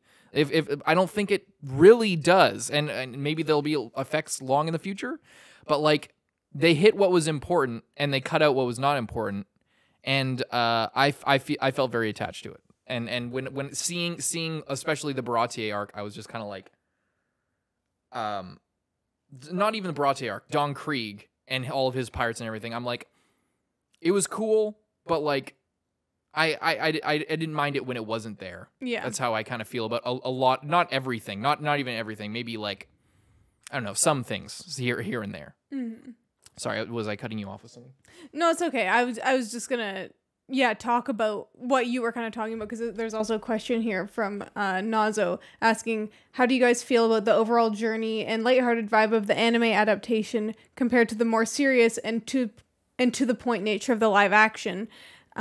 And yeah, I mostly agree with you that I think that, you know, there was something lost. They did, you know, go for a different vibe, but at the end of the day, I think that it's just a different take on the story. I don't necessarily, and maybe it's just because we're not super far into One Piece, we're not as attached to the vibe. You know, we watched the live action first, so that obviously influenced us in some ways, but I think that truly, in terms of like adapting something, when you're adapting something, you can go for like a one-to-one straight up adaptation, do it exactly the same, not leave out any details, any characters, any bits of dialogue. You can just take it literally from one thing to another. You can take a manga and just do it frame for frame, shot for shot, word for word the same. And it's probably not going to work out that well because it's a different piece of media. And it's the same thing when turning an anime into a live action. I think that as far as doing that, which, you know, historically, whenever someone does a live action adaptation of an anime, it's usually a complete failure in almost every aspect. So I think that obviously they did something right here. You know, they chose the things that were necessary into the core of the story. And I think that, you know, they still did capture like the excitement and the goofiness and like Luffy's character. And I think that is kind of the heart of it and what really matters. I think that to me, after like watching both, it's like I feel like the heart of it was still kind of there in the live action. I felt like I could feel that from even the first watch through with no context and no knowledge of what happens in the anime. I felt like, you know, it had care into it in the way that the changes that were made were done in service of the story and in service of the adaptation, and they weren't trying to copy the anime. They were trying to put a new take on it and do something different but with the same core. And I in my opinion, I think that they succeeded in that, and, you know, making something different, because, you know, when you already have the anime, do you want to just watch the anime but with real people, or do you want to watch a new show that's the same story completely new, you know?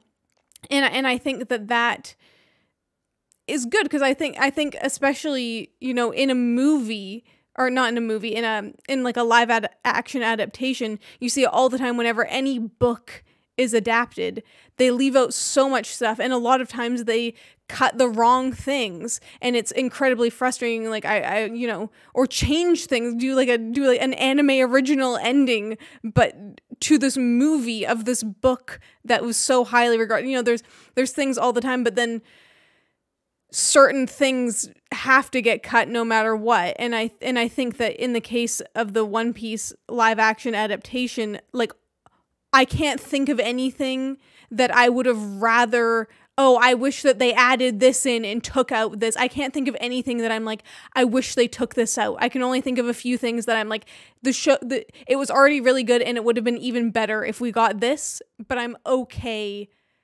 without it, you know?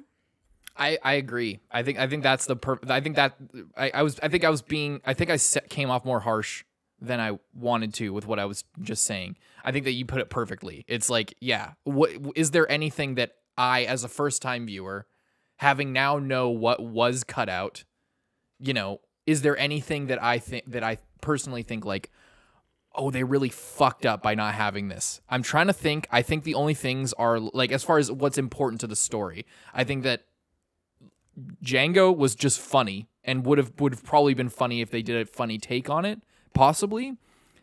Hachi, I think, would have been great. I think genuinely they probably fucked up not having Hachi. That's pretty much it. I'm struggling to think about Usopp's character, but I don't. I don't think that his character was, completely thrown to the side. I think that we didn't get enough of him, but I don't think that they. Yes. I mean, they didn't cut him from the story or completely ruin him and cut out his arc. I think that we should have got more of him. But I think in like comparing both, I think that we didn't get enough of him in the live action. I think we got too much of him. As far as like episodes, just the arc, the arc in general, I think it was too much in the source material. I think that I don't know which I prefer in that case. Somewhere in the middle. I think that we definitely didn't get enough of him in the live action. I think that we got a little bit too much of his initial arc and that whole thing, and it also wasn't as sophisticated in the source material versus in the live action. I like how they sharpened everything up, like with Kaya's business, with the whole shipbuilding thing, that being like the whole thing with the town. Like it adds a sort of dimension to his life and his the whole point of the village. Which is one thing, I don't know if there's a question relating this. Maybe I'll look through and I'll add one on screen of a question that it relates to this because I want to shout people out, but I'm not entirely. Maybe I'll look for one. Hang on. Oh, best changes and worst changes. I'll put this from Detective Trap 23. I'll shout you out. The best changes, locations to me. Yes. 1000% the locations. This is one thing unquestionably to me is better in the live action than the original. And I think it's a consequence of two things. One, the hindsight, like we talked about. I think that's actually one thing. It's the hindsight, like we talked about. It's like I'm sure like the locations later in One Piece, I'm sure are insane because Oda is going to mature as an author and as a manga artist. So he's going to be able, and maybe get more assistance and be able to have dedicate more time in the, I think it's a weekly manga release schedule. Per chapter, which is taxing on an author to have to come up with new ideas constantly, both in terms of where the story's going, planning things out to a degree, but also keeping things consistent. And on top of that, being mostly, I think, a one-man show at the early juncture of the manga, and coming up with like cool places to be and like interesting visual stuff going on. It's something's got to give and there's many manga authors who've talked about the stresses of that schedule. So it's not like I'm shitting on the manga and the anime necessarily. I am but as far as like the anime was an adaptation, so they could have made a change if they wanted to. My biggest gripe with the anime is the locations mostly look the same. I think I mentioned this just in the previous thing, so I won't go too long about that in the previous part of the discussion. But yeah, the locations, everything looked like similar sort of quasi-European village or cityscape with like townhouses and shops, and everything mostly looks like the same, except for when we get to Logtown. It still mostly looks the same, but it doesn't feel the same. There's stuff about it that is different, and it adds some spice to like the location. In the live action, Baratier's design in the anime, like the outside of it, looks pretty good. But in the live action, the whole vibe of it is so much more vibrant. It's not just like a high dining establishment. It's that, but also like it has different sides to it, and it feels like it's a hub that accepts like all people. It's like there's marine people go there. I talk about this as kind of like in the live action. I think it's kind of like the hotel in John Wick 1, where like everybody has their outside things that they do. You come here, all that shit's gone. The idea is that there's no conflict. You come in, you eat, you stay. You're not allowed to kill people here. That's in John Wick. In this, it's kind of similar. There's people that it feels like a saloon. It feels like in the live action, but there's still like the high dining aspect because they're very concerned with food. It feels like the different parts of it are, it's a lot bigger. Mm-hmm. It feels like all the different parts of it are much more distinct and interesting, like when we're back in the kitchen or versus when in the dining room, or when we're out on the back deck where the fights all happen, or when we're on the dock, this sort of spidering out docks. Baratier just looks beautiful, and then there's the bar in the on the outside in the back where Kobe and Helmeppo like talk about. I think that's actually in the Garp front. That's in the fish's mouth. Yeah, which in the anime obviously was like a crazy little ship that like came out and flew around and you know, did all kinds of stuff like that. And I think that that's like the Baratier arc, to me at least, is like so different. It was like my favorite in the live action, and then with all the Don Krieg stuff was like probably my least favorite in the I just want to finish up about the locations. Like I just want to finish up about the locations. Luffy's Windmill Town, again, it's what I love about it is how distinct and interesting and Shimotsuki Village is very different and distinct. Shimotsuki Village in the anime felt, again, like it could have been down the road from Usopp's place. It could have been down the road from Nami's village. All of these places, and I get it's in the same region, so there's going to be some crossover there. But they all, in the live action, they put a lot of care because it's something that you can kind of control, and that is a big sort of jaw. It's like, here's another thing. It's like the industry of set building and stuff like that that's like, for people who don't know, that's like 80% of jobs is like locations, building sets, props, all that kind of stuff. It's not all camera people with their fucking light meters and you know, film degrees and shit. Most of the people who work on films are just blue collar workers who are you know, doing shit like that, and like artists and like designers and shit like that. So it's a big part of the Hollywood and just Western film industry to do all of that shit, and they really pulled it off. Every location was super distinct and felt like we were in a different place with a different culture and maybe a different set of rules. In the anime and I imagine in the manga, felt very one note, very consistent across everybody. There wasn't like, oh, Zoro's this Japanese place, and then there's Usopp, which is like this Italian. His village is sort of like a more Italian, and then there's Kokoyashi, which is more like and Luffy's Windmill Town, which is more of like a sort of Caribbean sort of vibe to it. I love that. It's great. It's the one thing that I can unequivocally say. I mean, we sort of complained and commented on the costumes being not incredible. The sets and the locations, very distinct, lots of personality, very good. Sorry, what were you going to say about Baratier? Sorry, I was just getting distracted because I love Baratier. I loved it so much, and that's the thing, is that I think all the stuff with Don Krieg just kind of slowed it down, because I did like all of the changes with the like the two other cook guys who were like, you know, playing a big part. That's something, him being more of a thing to me, yes. Yeah, I think that's along with Hachi and Django. Yeah, I think that they like really added something to that part of the story, and like he was there, but he only had like a line. Helped fill out Sanji and Zeph's relationship a bit, and you know how Sanji had been here for like this whole time. And in the live action, it was very much just Sanji and Jeff and their Sanji, King Jeffrey, and Jeff. Pattaya. Oh my God, why did I say Jeff again? Zeph. I think because it's kind of because I'm saying Sanji and then well, and I think a J sound and a Z sound is. I think you derive a Z sound. There's not really a strong Z in Japanese. So I think it's like a modified J is the spelling. I've looked into this.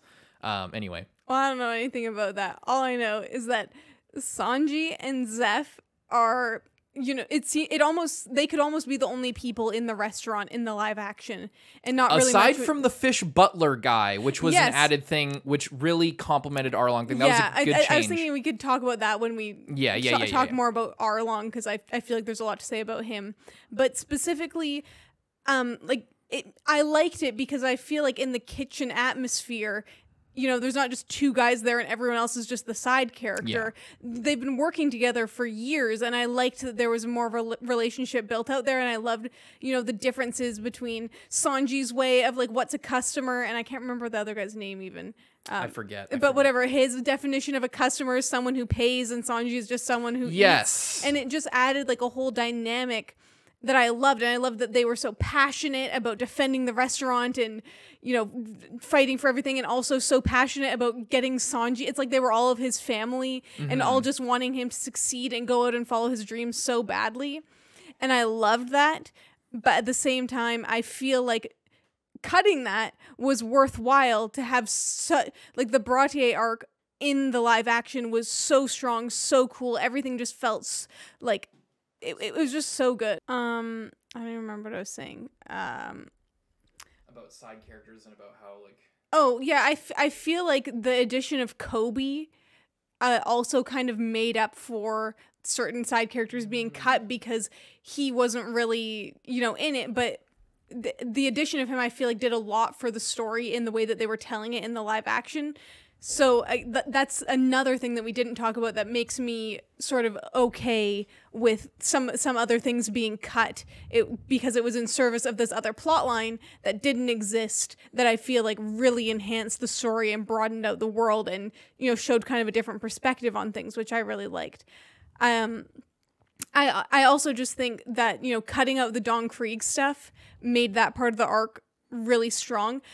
But again, it's interesting because the Arlong stuff was like, and Nami's character and everything to do with that was also being built up a lot more during the Baratier arc than it was in the anime.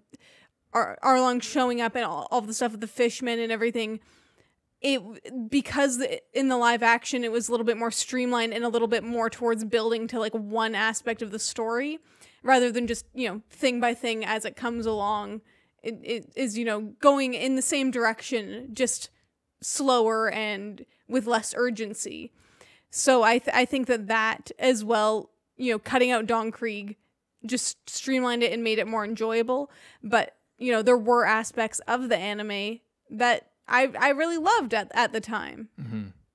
Yeah, the pacing, I think, was much helped by eliminating Don Krieg, and it serves the same purpose. The only thing that I think that is lost with sort of killing Don Krieg the way that, or taking him out the way that Mihawk did, the only thing that I think it hurts, and I think that this is sort of emblematic of a lot of what people, especially like hardcore One Piece fans, don't like, is that the fact that it cuts out the build up, and like the whole reason for Don Krieg is build up for the Grand Line and build up for Mihawk and power scaling. That's the whole reason that he's there, and that's the reason why he's introduced to the story.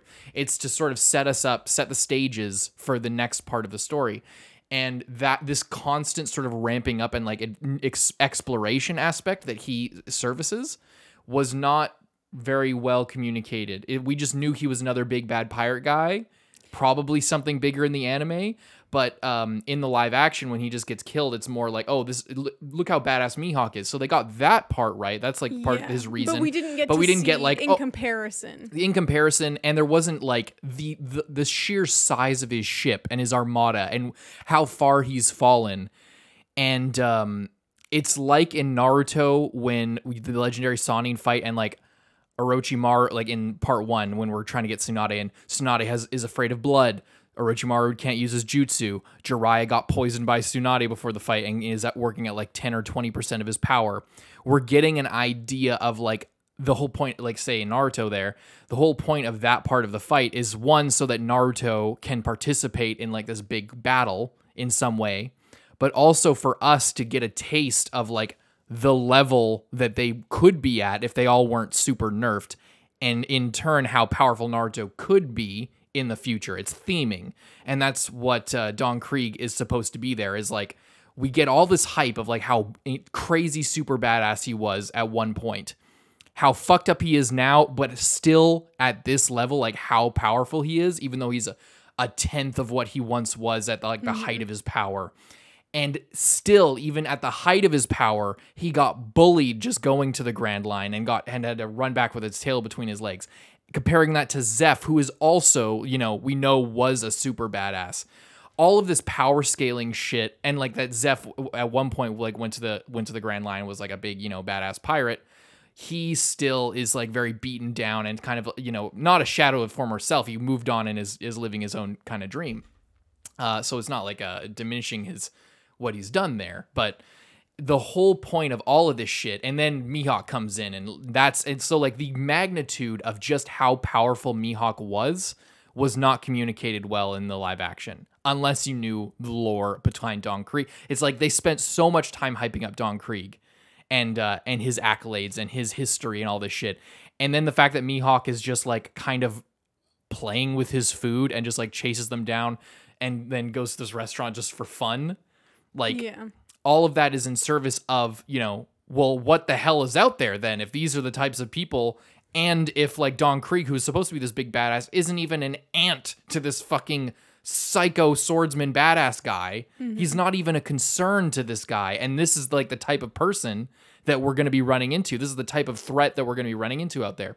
All of that shit, the buildup, I think that's the drug of One Piece. That's what people chase in this series, and that's what is going to be, and that's what in general is the biggest thing that I think was missing in the spirit, other than like the goofiness and whatever. It's like with Arlong, for example, we hear him talk about Jinbei, the one of the 10 Dons or 7 Dons or whatever it is, I forget. One of these big, huge pirates that are like ultra badasses. We get some of that with Arlong talking about, oh, Jinbei's a fool, whatever. And we get a little bit of taste here and there, but it's all a lot more implicit. And it's clearly not all of this buildup and like theming for future stuff in the Grand Line is clearly not the focus of the live action. The focus of the live action is the plot as it happens, sort of mostly contained with what is here. Whereas the focus of a lot of the big climactic moments in One Piece is sort of, it's like the opposite of what Togashi does in his climaxes of his arcs, but also similar. It's like in Hunter x Hunter arcs, the climaxes like are sort of anti-climaxes. They're like, we build up to all this shit and then sort of it just kind of ends on a sour note, and then you're left wondering like what will happen next. Like with this thing, we were so focused on this thing, and now it's just kind of over. Well, if you think about it in the grand scheme of things, this thing that we were focusing on is just a small pebble amongst the fucking ocean here, and there's so much more to go out there. And now that we don't have this thing in front of us, like what comes next? What could possibly be ahead of us? It's such an adventure.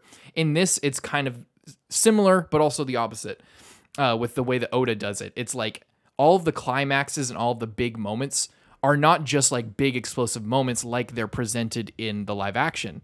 In the anime and in the manga, what they seem to be is the climaxes are always an opportunity to make us wonder about the future and to get us excited about the future and the next thing. That's always like what the core, what the meat is about it, the excitement and the wonder about what comes next. So that to me, I think is and it's implicit, because if you know all of the backstory and stuff, the live action in hindsight, especially like after thinking about the live action after watching the anime part of it, it's like, it's clearly like there's so much here that is sort of enhanced by knowing the source material.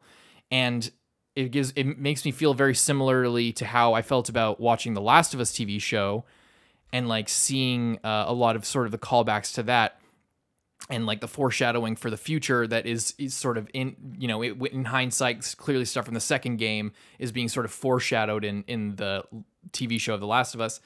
And with that sort of knowledge, they can kind of expand things out a little bit, but it also feels like in a worse way, The Legend of Vox Machina and Critical Role, where like they got sort of what in the grand scheme of things what was done within the story of Vox Machina, but like so much of the details and the things that just sort of go on in it and the spirit of it, and like even the comedy it doesn't really match it. So much of it is sort of lost in that translation. It's a complicated thing, but like it feels like with the live action, upon examining it, it's like they're missing kind of that essence of adventure and exploration and the sort of the reasoning behind the climaxes. It's like the climaxes are there, but they're not there to really explicitly be like, hey kid, so if this person like is this powerful, well, what does that say about what's out there? And then as every 12-year-old out there reading the chapter as it comes out is like, holy shit, I didn't think of that, that's insane. And me watching it is like, holy shit, that's insane. But in the live action, it's like the climaxes happen and it's like, wow, that was so crazy.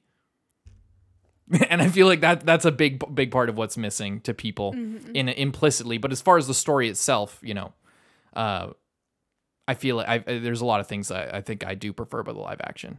Yeah. Do you want to look at another question? Yeah. Let's see. I hope some of that made sense. Just kind of ranted. Mr. Red asked, what do you think about the added storyline of Garp and Kobe chasing the Straw Hats in the live action? We kind of already talked about this a little bit, but to me, like, this is one of my favorite choices. Same. I feel like it did a lot to, make it its own show, and not like it did a lot to separate it from the anime because they added in something that is not in this part of the story at all, not even on the radar at all. Garp, obviously, we know later he comes in the anime, but we don't know how that happens or like how that's even going to be relevant at that time, because what we saw in the live action, I felt like it was so good. And I feel like the addition of Garp and him, like, kind of approving Luffy to like go off and be a pirate, I feel like that was huge, and it had like this big emotional impact and this big moment of like, you're ready to go. But it's at the same time, it's also fine in the anime because Luffy doesn't need that. He knows that he's a pirate. He doesn't need to prove it to himself or anyone else. So I like it, but at the same time, it's completely fine without it, and I didn't feel like it was missing at all. Yeah. But one thing that I really like about it is that it added, the sense of urgency, the sense of being chased, that really helped the shorter timeline. It felt like everything was always at a breakneck pace and always on to the next thing, but it felt like there was a reason for it. It felt like something was chasing them because something was chasing them. And I also loved that it gave Kobe more of a chance to shine, because I loved seeing like the Marine perspective and, the two different sides of the same thing. It's like Kobe and Luffy aren't so much different and they're on different sides, but at the end of the day, they can still be friends basically.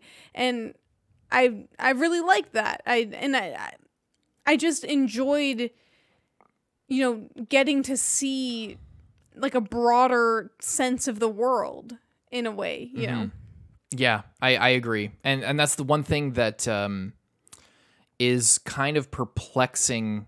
Like the urgency aspect is what really gets me about the whole Garp thing. Cause it really drives the story in an important way, I think, to have somebody, and I think that's the point of having the wanted posters going forward, is there's going to be constantly people out to get them, and that's a big part of, I imagine, what will be the story going forward post entering the Grand Line, is that like there's something for them to look out for. They're not just adventuring and like whatever. It's like they are constantly thinking about who is looking at them, and even if they didn't know in the anime as much, we had that sense of urgency, and I think that it helps a lot to drive the story. I think it just really does, and it's such a simple thing, and for it to be connected to Luffy's backstory also is just it just feels like it's, how do I say this? It feels really focused in a way that I think the story, as it is in the anime, sort of needs, but doesn't need. It doesn't need it, but I feel like really benefits from, I guess. I think it does. I think that having it in the live action, it adds to the urgency. It adds to the like stress level of watching it. It adds to like the pacing of it. And I think that that's why in the anime it doesn't feel needed, because in the anime so much of it is like, oh, let's just go over here and, you know, see what's happening. Let's get kidnapped by a bird or whatever. You know what I mean? Like so much of what is happening in the anime is just kind of them like stumbling into one thing or the other, or like, you know, Nami leaves. Okay, let's go find her next. Or, you know, this happens. Let's do that. It's such like a, we're out on this boat. The next thing that happens, the next island we see, the next person we meet is going to completely influence what we do next. Whereas in the live action, since everything was building to that point with Arlong, and it was much more clearly foreshadowed and like much more streamlined towards that point, and then the second point with Garp confronting Luffy, I feel like having Garp there, like it made sense and drove the story in a way that I think was necessary for the style that they were going for. And that's why I think that it wasn't needed and would have maybe even felt out of place in the anime in comparison to all like the goofiness and laid back attitude that it kind of had with the storytelling. I think that in the live action, it needed that like extra element just to be like, this is the story we're trying to tell. It's like this fast action adventure, pirates, you know, getting chased kind of story. And I feel like that, you know, aspect really worked for the story that they were telling and for the way that they were telling that story. Yeah, I agree. That's kind of what I was trying to say, because that's what's so different about the style. And I think there needs to be a balance no matter what the story is. But one of the big charms of One Piece is that Oda is along the road of the story with you. For the most part, it's like at any given point, I don't get the feeling that he's really planning out that far ahead, other than like what the One Piece is, or like where he in the long term, like in the very long term, where he wants to go. But I don't think he's thinking of 2 arcs from now. I don't think he's thinking of really the end of the next arc that much. He might be thinking about it a little bit, but like when he sets something up in the future, like, you know, foreshadows a character like, ooh, who's this spooky guy here? I don't think he's thinking exactly about how that person will behave upon, you know, get at the end of his big fight with Luffy or something like Smoker. I don't think the first manga panel you see of Smoker, I don't think Oda knows exactly how Luffy is going to get away, or when he introduces Dragon, you know, in Logetown, for example. I don't know. Maybe he did. Maybe there's interviews that say differently, and maybe he has a million different ideas rolling around in his head. But my point is, I get the feeling that when we see a new character, when something's like foreshadowed, or like when we hear about, ooh, there's the story of this person doing this in you know, way back in the day. Isn't that crazy? I get the feeling that Oda is like almost telling that to himself. He's along the ride with us. So, that's its own kind of storytelling. And yeah, the live action wasn't trying to replicate that type of shit. It was trying to be a way more cohesive story, and I think that benefited the whole Garp thing. Mm-hmm. But I think a really good story, like I guess my preference is like in a perfect world, the perfect story for me is like a balance of the two. Is somebody who is along the ride with the reader and like sort of molding things for their own entertainment along with the story, but also, you know, having that sort of driving force push it along as well, having that sort of tension along with it.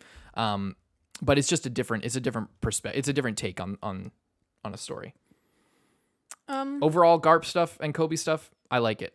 I like it a lot. To me, it's a W. I'm interested to see, you know, how Garp is handled in the anime. I'm very interested. You know, in hundreds of episodes when that comes up. I feel like it will be interesting to discuss at that point whether we feel like it was more suited to where they put it here, or whether we like it better where it is in the anime, or if we still feel the same, that like both versions were the best for the story that was being told, you know, at the time. Yeah. Leafy Ninja asks, what are some expectations you had before watching the anime? Were there anything unexpected you found while watching the anime that really caught you off guard? I think that one thing that I was kind of expecting after watching the live action, I feel like the live action kind of set some expectations for the characters in the anime. You know, when we see Sanji being like kind of like a trying to romance Nami a bit, and you know, pulling out the Riz Yeah. in the restaurant. Much more of a Rizzler in the live action. Yeah, but at the same time, I feel like that, as well as like Usopp being a bit of a coward, and you know, Zoro being like how we already talked about him before. I think that those setup made me worried for those characters in the anime, because I thought, well, judging on, you know, every other anime that not every other anime, but it's like you know, you can see the convention. The typical anime convention of what was being like hinted at in the live action was a little bit concerning. I'm not going to lie. It's like, okay, is Sanji just going to be so overpowered by this one character aspect of him just having heart eyes and like fawning over every girl that he sees? Is that gonna, you know, ruin my enjoyment of him? Or same with Usopp being like scared and running away from stuff, or, you know, and obviously we already talked about that Zoro comes off completely differently, so that didn't end up being any issue at all.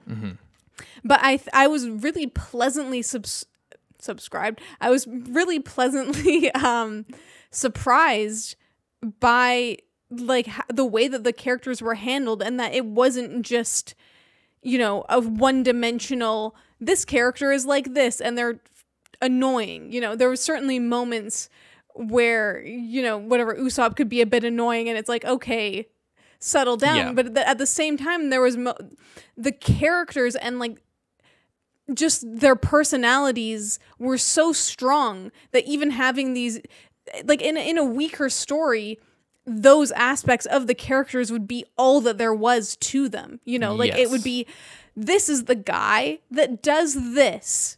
This is the guy that is the ladies' man. This is the guy that is the coward. And that's their entire character. And they, you know, make an improvement and then immediately fall back into their old ways. And I feel like the story just did so well in having them, like, having that be an aspect of their character, but it's just an aspect. It's not their entire personality. Sanji is still capable of being a normal person, and normal 99% of the time. And even in his interactions with Nami, it's more of a joke, and it's silly, and it's not necessarily him being like a perv all the time either. Sometimes it's just like, oh, Nami, I made you breakfast, you can have yours first. He's more of a simp. It's not like, oh, I'm like sneaking in her underwear drawer 24/7, or just being like a creeper, you know. Right. And same with Usopp, is like, you know, he can be a coward, but then multiple times he isn't, you know, in the Arlong arc, when he runs away and is scared and he has the opportunity, he gets away, and he has the opportunity to just let the fishmen go back and attack his friends. And he can, you know, oh, I'll just pretend that, you know, I got knocked out, or, you know, I put up a fight or whatever. He has all of these thoughts that are like a remnant of what he would have done before. But because he's so inspired and like cares about his friends so much, he gets up and calls out to the guy and, you know, fights him, and he wins. And I just feel like it was done in such a way that it felt like it was just reaffirming his character and expanding upon it, and showing that he didn't just have one thing and now he's cured of his cowardice forever, but also not that he's just going to chicken out in every scenario and never be of use. You know, it showed like he's still struggling with that, but he has improved a little bit. And, you know, I don't know. I really liked it. I like that. And now that you mention it, I think that would have been a very easy way. Like, I feel like that's probably that one scene is such a missed opportunity in the live action. Cause like for the adaptation to not focus on Usopp so much, and to really kind of ignore everything about his buildup pretty much, other than like the broad strokes of him not being believed by the village and stuff, and being kind of an underdog there. Like that was there wasn't as much of him being a coward exactly as nearly as much in the live action. And I feel like if they didn't want to focus on it that much, but I feel like they could have just easily really elevated the portrayal of his character in live action by having a little bit more of that in Kaya's arc, in the whole in Usopp's introductory arc, just a little bit more, not even much more, and then have that focus, have that scene be focused on more in the Arlong Park thing, where he has the ability to run away and he has this crisis of conscience and then overcomes his fear. Like it feels like that's one thing where I think the streamlining really actually hurt. Now that you're mentioning it, I think that the streamlining really hurt that arc. That's one thing where I think that it could have really improved if they had that moment with Usopp to really kind of rein things in, because it became very hyper focused on just Luffy fighting Arlong and like the whole the big pirates, very Pirates of the Caribbean-y, like, you know, fights and cutting between different things, and Sanji and Zoro are fighting guys over here and like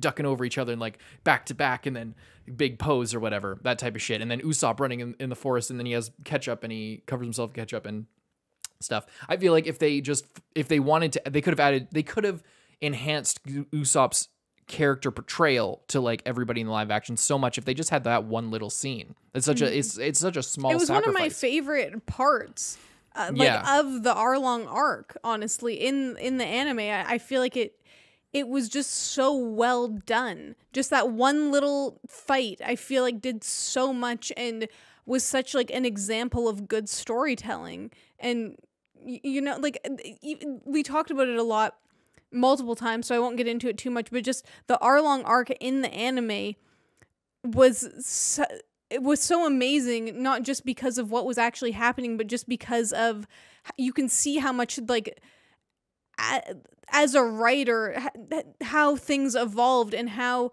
it's almost the same template as like the previous fights, but just done in such a better way that like really shows off the character growth and challenges the characters in like a fighting way, but also in a mental way. And that's when fights are at their best, when it's like a clash of two ideals and you're not just, you know, physically fighting. There's like a mental aspect going on too. And I think that that's also what made it really strong. However, in the live action, there was like this clash of ideals, but it was mostly just between Luffy and Arlong, and it was a bit different, and it was more connected to the world and made Arlong a little bit more of a sympathetic villain, because they didn't get as much into it in the anime of like why he was so adamant that the fishmen were better, or in the anime it was just like, oh, we're better than you because we're just physically, factually better and stronger than you. Whereas in the live action, obviously there was like themes of oppression. And did they ever mention slavery or anything like that? I don't think so. So from what I hear, that's something that's going to be touched on further into the story, is the whole like history of the fishmen, or something that's going to be like a plot point later on. So that to me makes me think that Arlong was originally written more to be like a one-dimensional sort of evil villain guy, like, or you know. And then sort of retrospectively, once we learn more, once Oda introduces more lore about the fishmen, then he's like, oh, there was that fishmen villain. I can really like, complicate, and not complicate like it's a bad thing, but like make it more nuanced. Yeah, add more to it. And it seems like it would technically be called a retcon, as retroactive continuity, but or I don't even think that's retroactive contradiction, I think some people say. Anyway, it technically would be, but I'm not saying it like that. It's like, it just seems like the kind of thing that will be introduced later to serve the story in the future, and then will sort of shine a new light on things that we experienced in the past. But that doesn't mean that Oda was in the moment with Arlong thinking about planning, all of that 500 chapters, I'm going to introduce this idea that's going to completely change this fight. Yeah. But it's like later on, it's like, oh, this can enhance this and like make it interesting in retrospect. And I think that, I think that Arlong in the anime, I think that he was still somewhat, a little bit more dimensional, or a little bit more sympathetic as compared to some of the other villains, like, Don Krieg, who is just, he's a bad guy and essentially has no redeeming qualities because he's just terrible. He's killing his like most loyal right-hand man dude, and killing the people that saved him. But Arlong, I think it was interesting because he cared about his crew multiple times, like he referred to them as his brothers and cared that they were getting hurt. Whereas with Kuro, he was like, I'm going to kill all of them myself. I hate them. With Don Krieg, he was like, I'm going to kill my men. Put your gas mask on if you don't want to die, or else I'll literally kill you because I don't care.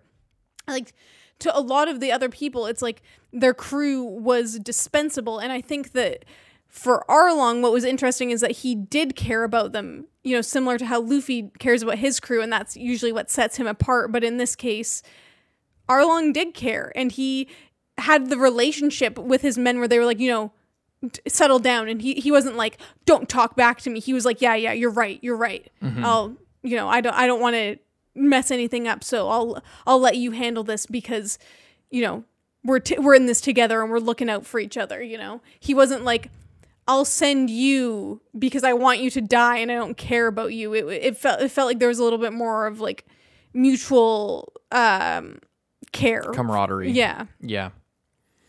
Yes. Arlong arc. What about the Arlong arc? What do you think of Nojiko and the whole village and everything?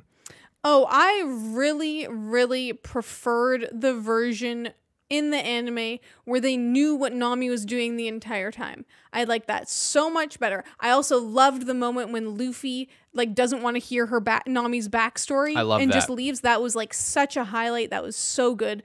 But I feel like the whole thing of the villagers knowing but going along with it because they cared about her so much that they didn't want her to, you know, feel like she had to keep going. Like they want their thing of like, oh, well, we had to pretend we didn't know so that you wouldn't feel like we had all our hopes pinned on you.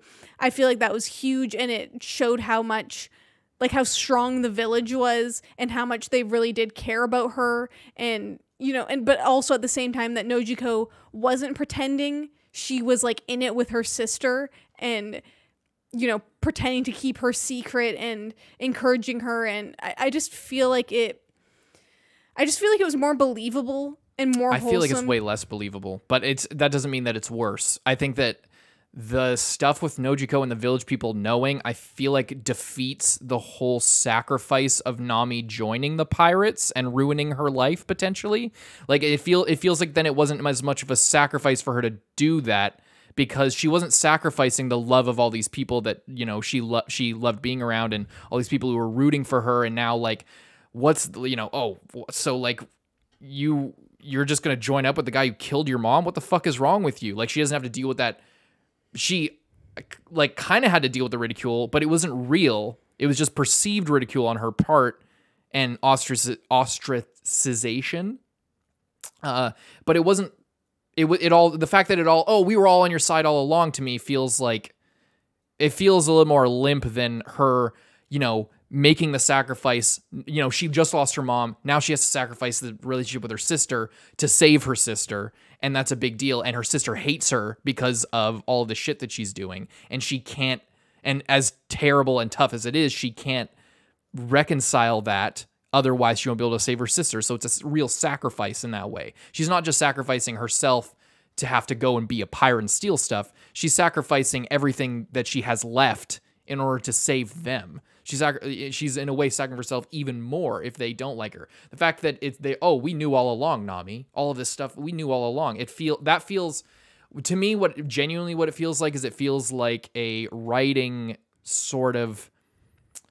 It feels like, oh, everything's gonna be okay, you know, like oh, we were all on your side, you know. You see what I'm saying? Like it feels a little bit more.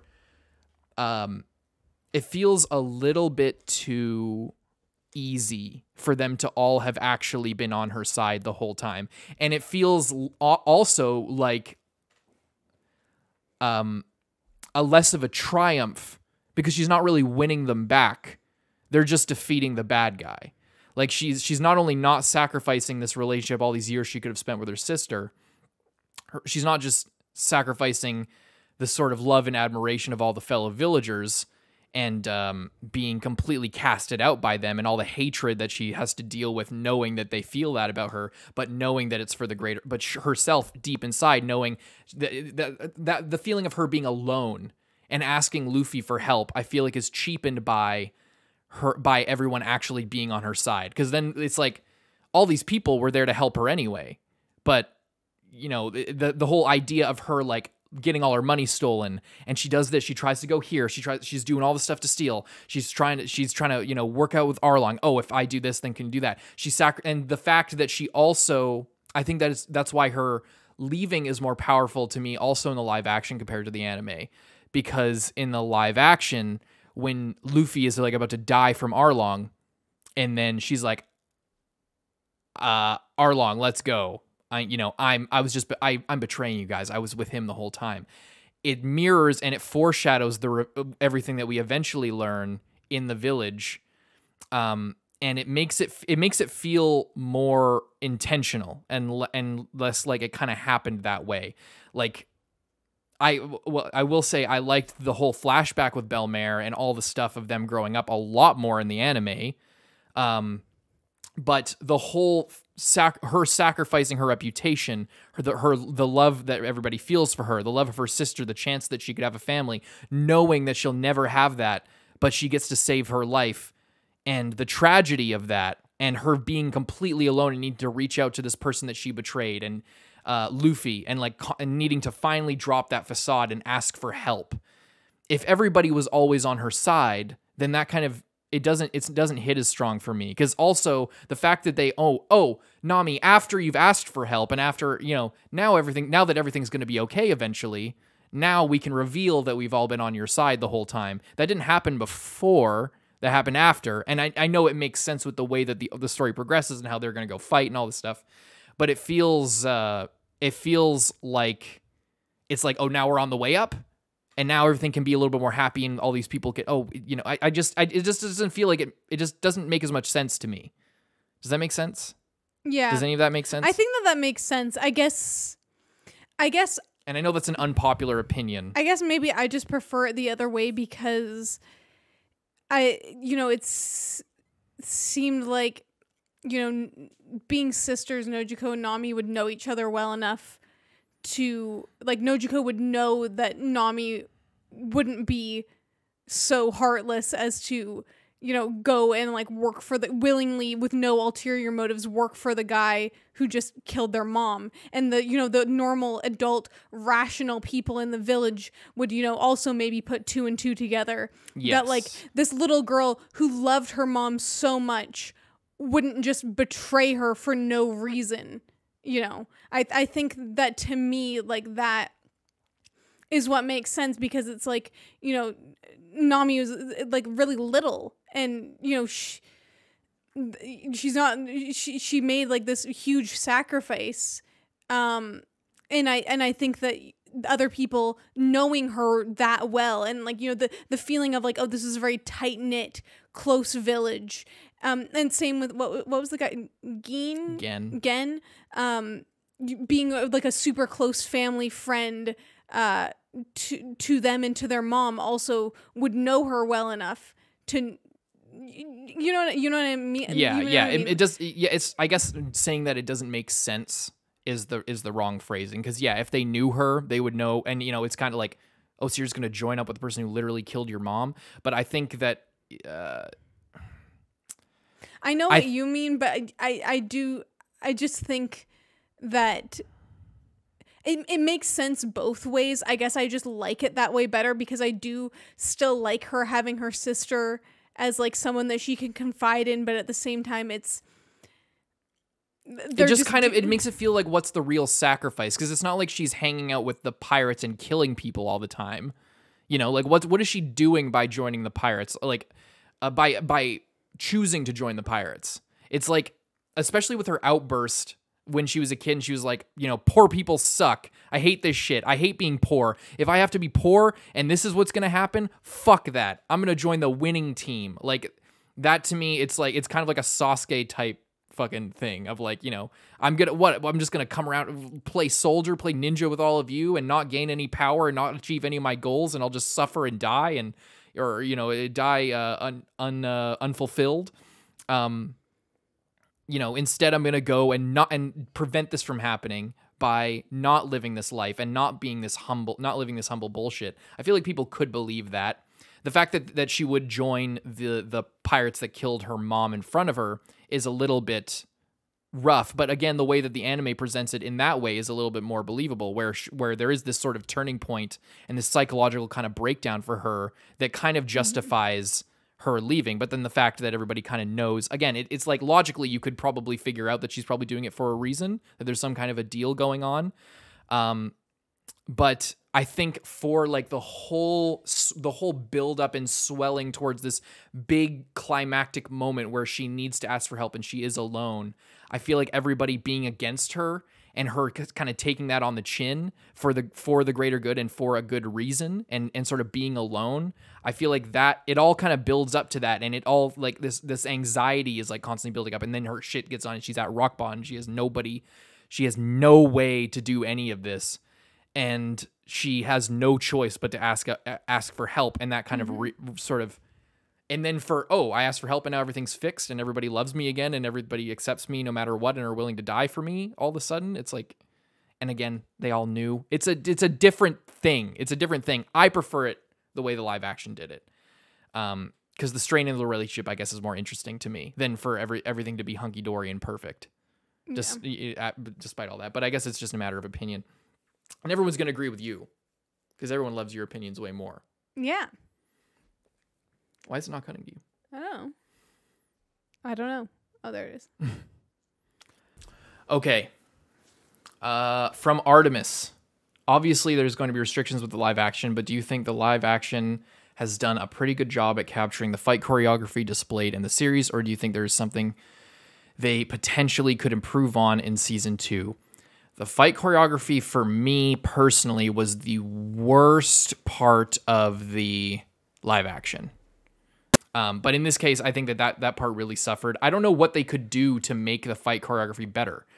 You know? I'm not sure about the choreography, but one thing that I really appreciated in the anime is like the distinction between like just using a sword and having a specific sword style. Like they mention a lot of like, he's using the 2 sword style or he's using the 3 sword style, and him not having 3 swords is like actively lowering his power level. Whereas in the live action, for some reason, he is just constantly only using 2 swords and then pulling out the 3rd one as like his power up. Which is just kind of dumb in terms of, wanting to win a fight. You want to be at your peak. Mm-hmm. And you know what I mean? Like it's a power scaling. It's a difference in the way that they do power scaling. And instead they do like, he pulls out his 3rd sword and then gets stronger. Yeah. But in the anime, it's like he has devoted his life to learning the sword style that needs 3 swords in order for him to use it correctly. So of course he's going to, need his 3 swords.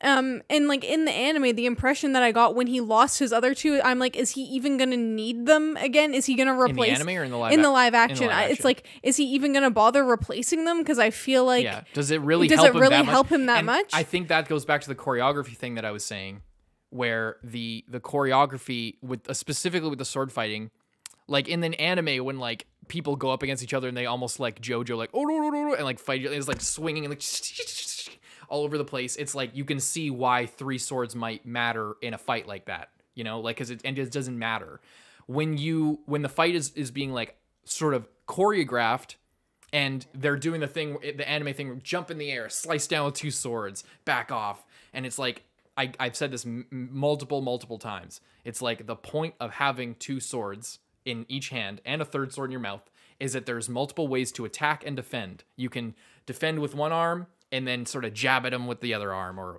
vice versa, or switch around, or like you have more versatility at the cost of strength in one blow. There's a trade-off there, and that's something that has to be considered more in a live action than in animation. And in live action, I feel like the way they do that is by making the 3rd sword less of a thing. So it's a power up that, now he's a badass. He's turning on the god mode, and now he's going to be a badass. In the anime, what they do is they're it seems like Oda is thinking about Zoro for the long game of power scaling, because he probably doesn't know how he's going to make him stronger really, except for just having him in more fights and like him becoming stronger. So he's already like kind of OP when he's at full tilt. He's not injured. But in the anime, it's like Oda's constantly like, oh, he got injured, or he's just coming off another fight.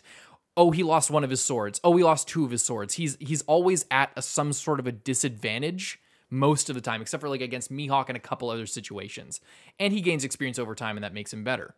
But the anime is constantly seems like it's trying to nerf him in the short term so that somebody will Zoro catch, and then he catches the sword, and now he's in his element and is a badass and turns it on and is a badass.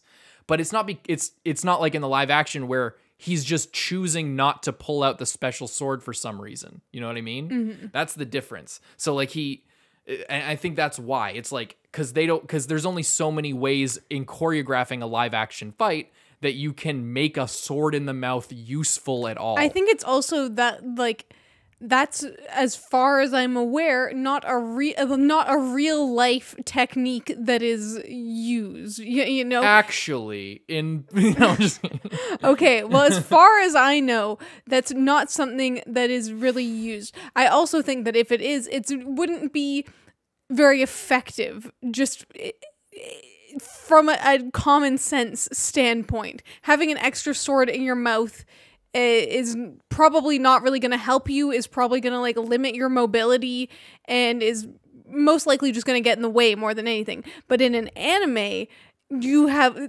like, in this world of this anime, that is a sword style that is used. It's not just Zoro's thing. It's like a school of learning that's like, you can use 3 swords in this way, and you know what I mean? Like, there's a technique to it. There's like there's a skill to it. There's like, you use these 3 swords at the same time in this certain way, and it works.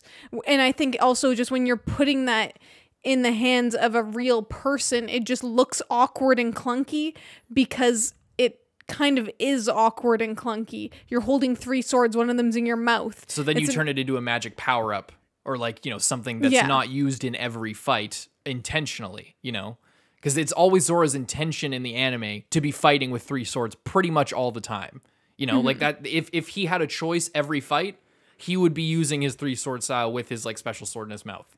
Mm-hmm. In the live action, because of how silly it is, they clearly made it an extra thing that he only pulls out in certain situations, Yeah. It's just a different way of doing things. And I can see why they did that. Just, what is that? I have no idea. Is there any other questions we could get to? Fighting, as far as how they could improve it in season 2, was another part of the question.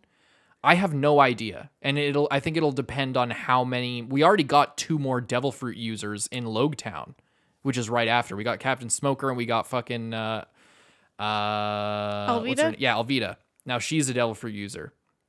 So looks like there's going to be more of that, which could maybe help with like the, because also, if we're in the Grand Line, we don't know what's coming next. We don't know if there's going to be like lots of creatures, or more Devil Fruit users, or more people that are just normal but have like crazy fighting techniques that we don't see in the East Blue, because in the East Blue it's just like normal dudes for the most part, and then in the Grand Line it's just on another level. So we don't know what's there, so it can kind of be anything. And it might be less like, just a guy using a sword, and more people. We might even come across someone who uses the same 3 sword style technique that Zoro does. Yeah. And you'll get to see him against someone who's doing the same thing, instead of just him like a sword expert versus like just guys with swords, or Mihawk, who is like, on another level and has his own thing going for him. Mm-hmm.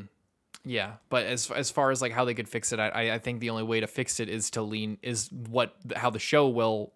I think the show will kind of the content of the series will kind of solve that problem in the live action. I think, but it depends on then how much budget they have, how skilled they are about like communicating things through CG, how they're able to have a much more CG battles without making everything dark, like you always complain about, because when you're doing CG, you need to have like one source of light, be mostly dark, because then you can kind of obscure things, and ambient occlusion isn't as big of a a deal with like skin texture and tones and stuff like. And there's a lot of like lighting things that are much harder to replicate when it's like bright sunlight. If you can use sort of like if the thing casts a shadow, or if there's like light scattering across their skin but not through it in a certain way, all of these things are factors that need to be accounted for in CG. That's why a lot of like heavy CG scenes, if you think about Luffy versus Buggy in the live action, had to be in like the dark tent with like the one or two sources of like red and blue light. That's on purpose so that it's easier to render the CG assets. So it depends. I think as we go further in the story, we'll get more superpowers and more crazy shit that will sort of remedy the uncanny valley weird thing where they're trying to make things anime in real life, but also having to sacrifice what makes it anime, but it can't sacrifice it all the way because there's things about the characters and the way that they fight that are intrinsically cartoonish, like Zoro's sword style. So they need to kind of write around it in a way so that he doesn't pull it out every single time, except for in specific situations. Those things will kind of work themselves out in that way. It just depends on if they can keep up with that in the production, I guess. In terms of, we were talking about like darkness being an element. One thing that I really do like in the live action is that it like for some moments it being night to me just kind of made it hit harder. Like when like in Usopp's arc. Well, I mean, and like we did have a period of night during Usopp's thing, but I felt like, when he's in the town breaking down because no one's listening to him and then Kobe shows up, like that moment just like in the dark somehow just like hit harder and like added to him feeling alone and like at a really low point because he's like alone in the dark in the street, just like no one else is listening to him or caring. Yeah. I feel like that and it's like darkness harder. And then Kobe shows up and it's like he's like the light kind of coming back in. I agree. I feel like that was really good. I also think that same with like Nami breaking down, and it's something about it like being in the night. It's like this feeling of a hopelessness and loneliness that I think people associate with nighttime. It's like the sun's not out, it's not all bright and cheery, it's dark and it's like raining, or it's literally the dark night of the soul. Yeah. And I feel like there was other elements with that, or other points. Baratier kind of having like a nighttime, like evening dining aesthetic, I think also really helped because it just added to the vibe of it, and like the bright lights and everything just kind of, it felt more like cozy. It felt more inviting rather than like this, like white, bright dining experience. Yeah, I agree. I wanted to look at somewhere in this really big thing. From Ao-sama. Yeah. Oh, Luffy's power level in the live action series. This person has so many questions, by the way, but I think we covered a lot of them just by already. Talking. Yeah. But Luffy's power level in the live action series appears to be toned down compared to the anime, resulting in more visible struggles. How do you perceive this adjustment influencing the overall strength and weakness dynamics of the narrative? How does it contribute to the portrayal of conflicts in both versions? I think this is a really interesting question because that's also something that struck me while we were watching the anime. It's like, oh my god, he's like he's overwhelmingly insane. More powerful. It's crazy that he's so overpowered in multiple situations to the point that they have to like lock him in a cage or trap him underwater multiple times, or like keep doing things to remove him from the story and give the side characters a chance to fight, because it's like. And also, or just make him stupid and like put his feet through the concrete so he can't move anywhere. Like he's constantly being, taken out of his own story, just because he's too powerful. So I think that it makes sense in the live action how they just made him less powerful, so that he can be a part of more conflicts. Yeah, he can be in the story and feel like there's a struggle still, and the struggle doesn't come from him being dumb or him being like locked in a cage or otherwise removed. It comes from him just struggling because the other people are powerful or like on the same level of power as him, or more experienced fighters than him. I think that that comes down to a lot.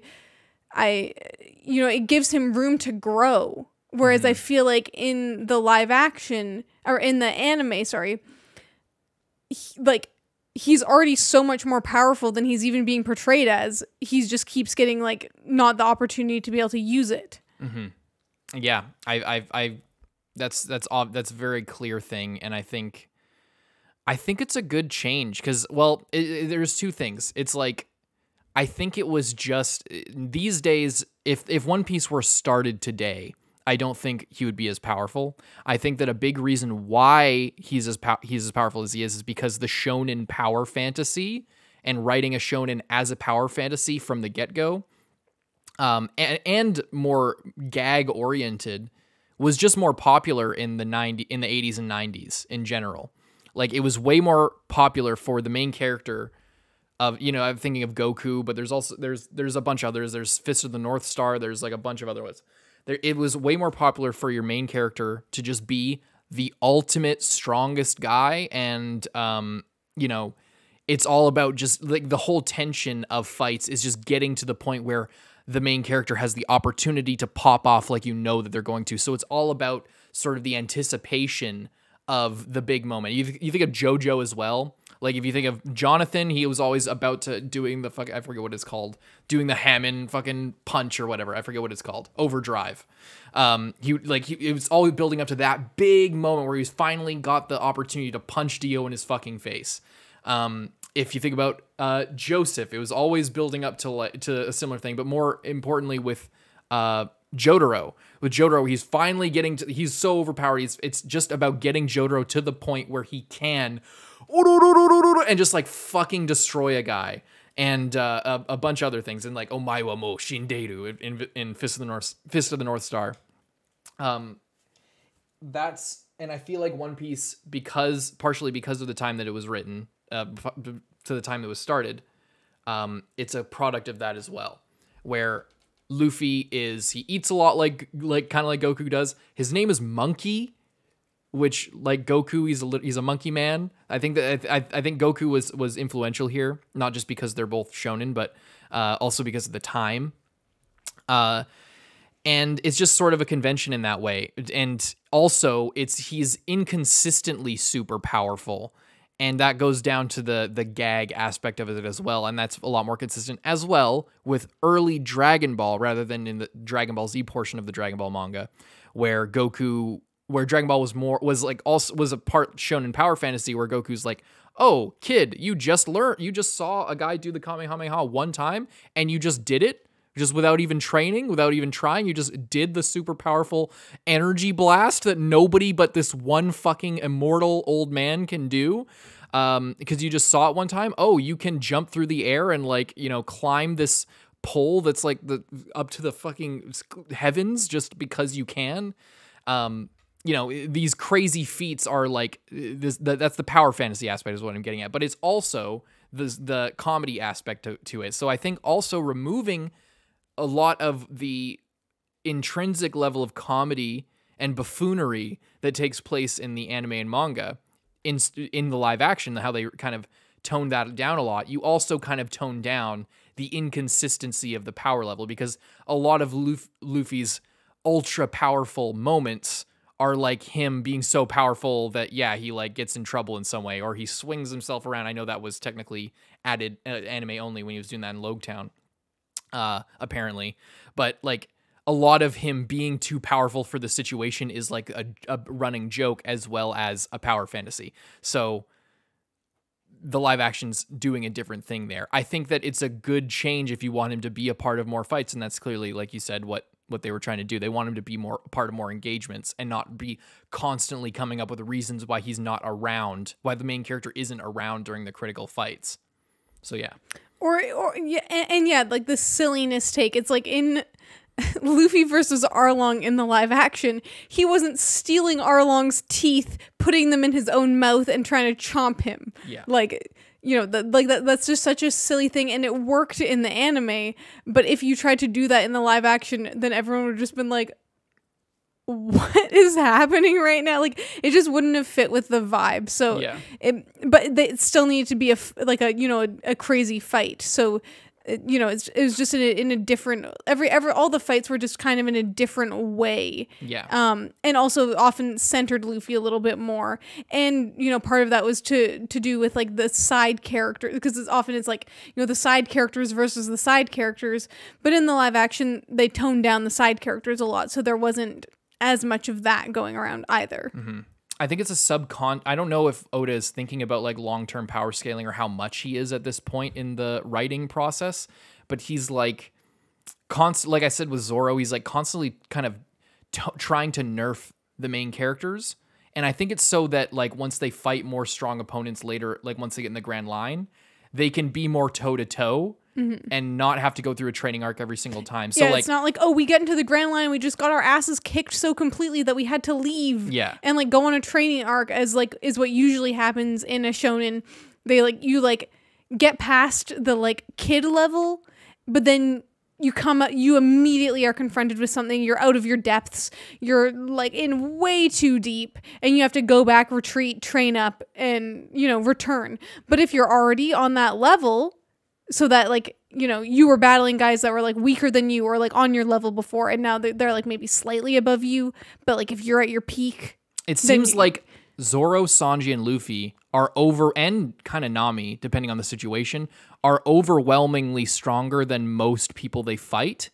It's only a struggle when there's something else fucking with them. Like if in a fair fight, most of them can take, like, I have no problem. Like, we memed about this with the Sanji versus, what was that guy's name? Korobi, or whatever is that guy's, the Manta Ray Fishman, where, like, oh, I need to help Luffy, jumps in the water, immediately puts himself at a disadvantage, and then he's getting fucked around, and then as soon as he's on land and they're on an equal footing, he completely fucks him up so bad. It's not even close. And like Zoro, when Zoro's, like I said before, when Zoro's not injured, and when he has all three swords, it's usually not a problem. It's only a problem when like somebody throws something at him or his sword breaks. Hachi is like climbed up on the thing, so he's like, I'm trying to finish this fight. Can you please come down? It's like there's always something impeding the fair fight. So, and I think that could be intentional for the setup of the power scaling later on.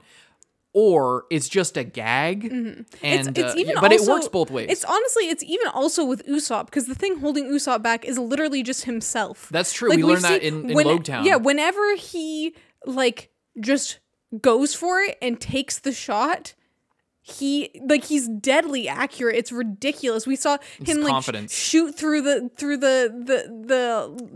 little thing on the wind thing, which is anime canon, but still. But still, I count it as, being pretty accurate to his character, because when he's fighting the fisherman or when he's fighting whatever, when he actually builds up the courage to like go for it, he's incredibly resourceful. And, if he could just like roll up to a fight full of confidence and like, just do it, he could like kill people from like miles away. It's insane. He's a dead shot. Yeah. So it's like the story's always, the story up to this point has always been either just a joke, like the fights have just been a joke, like you think about the buggy thing most of all,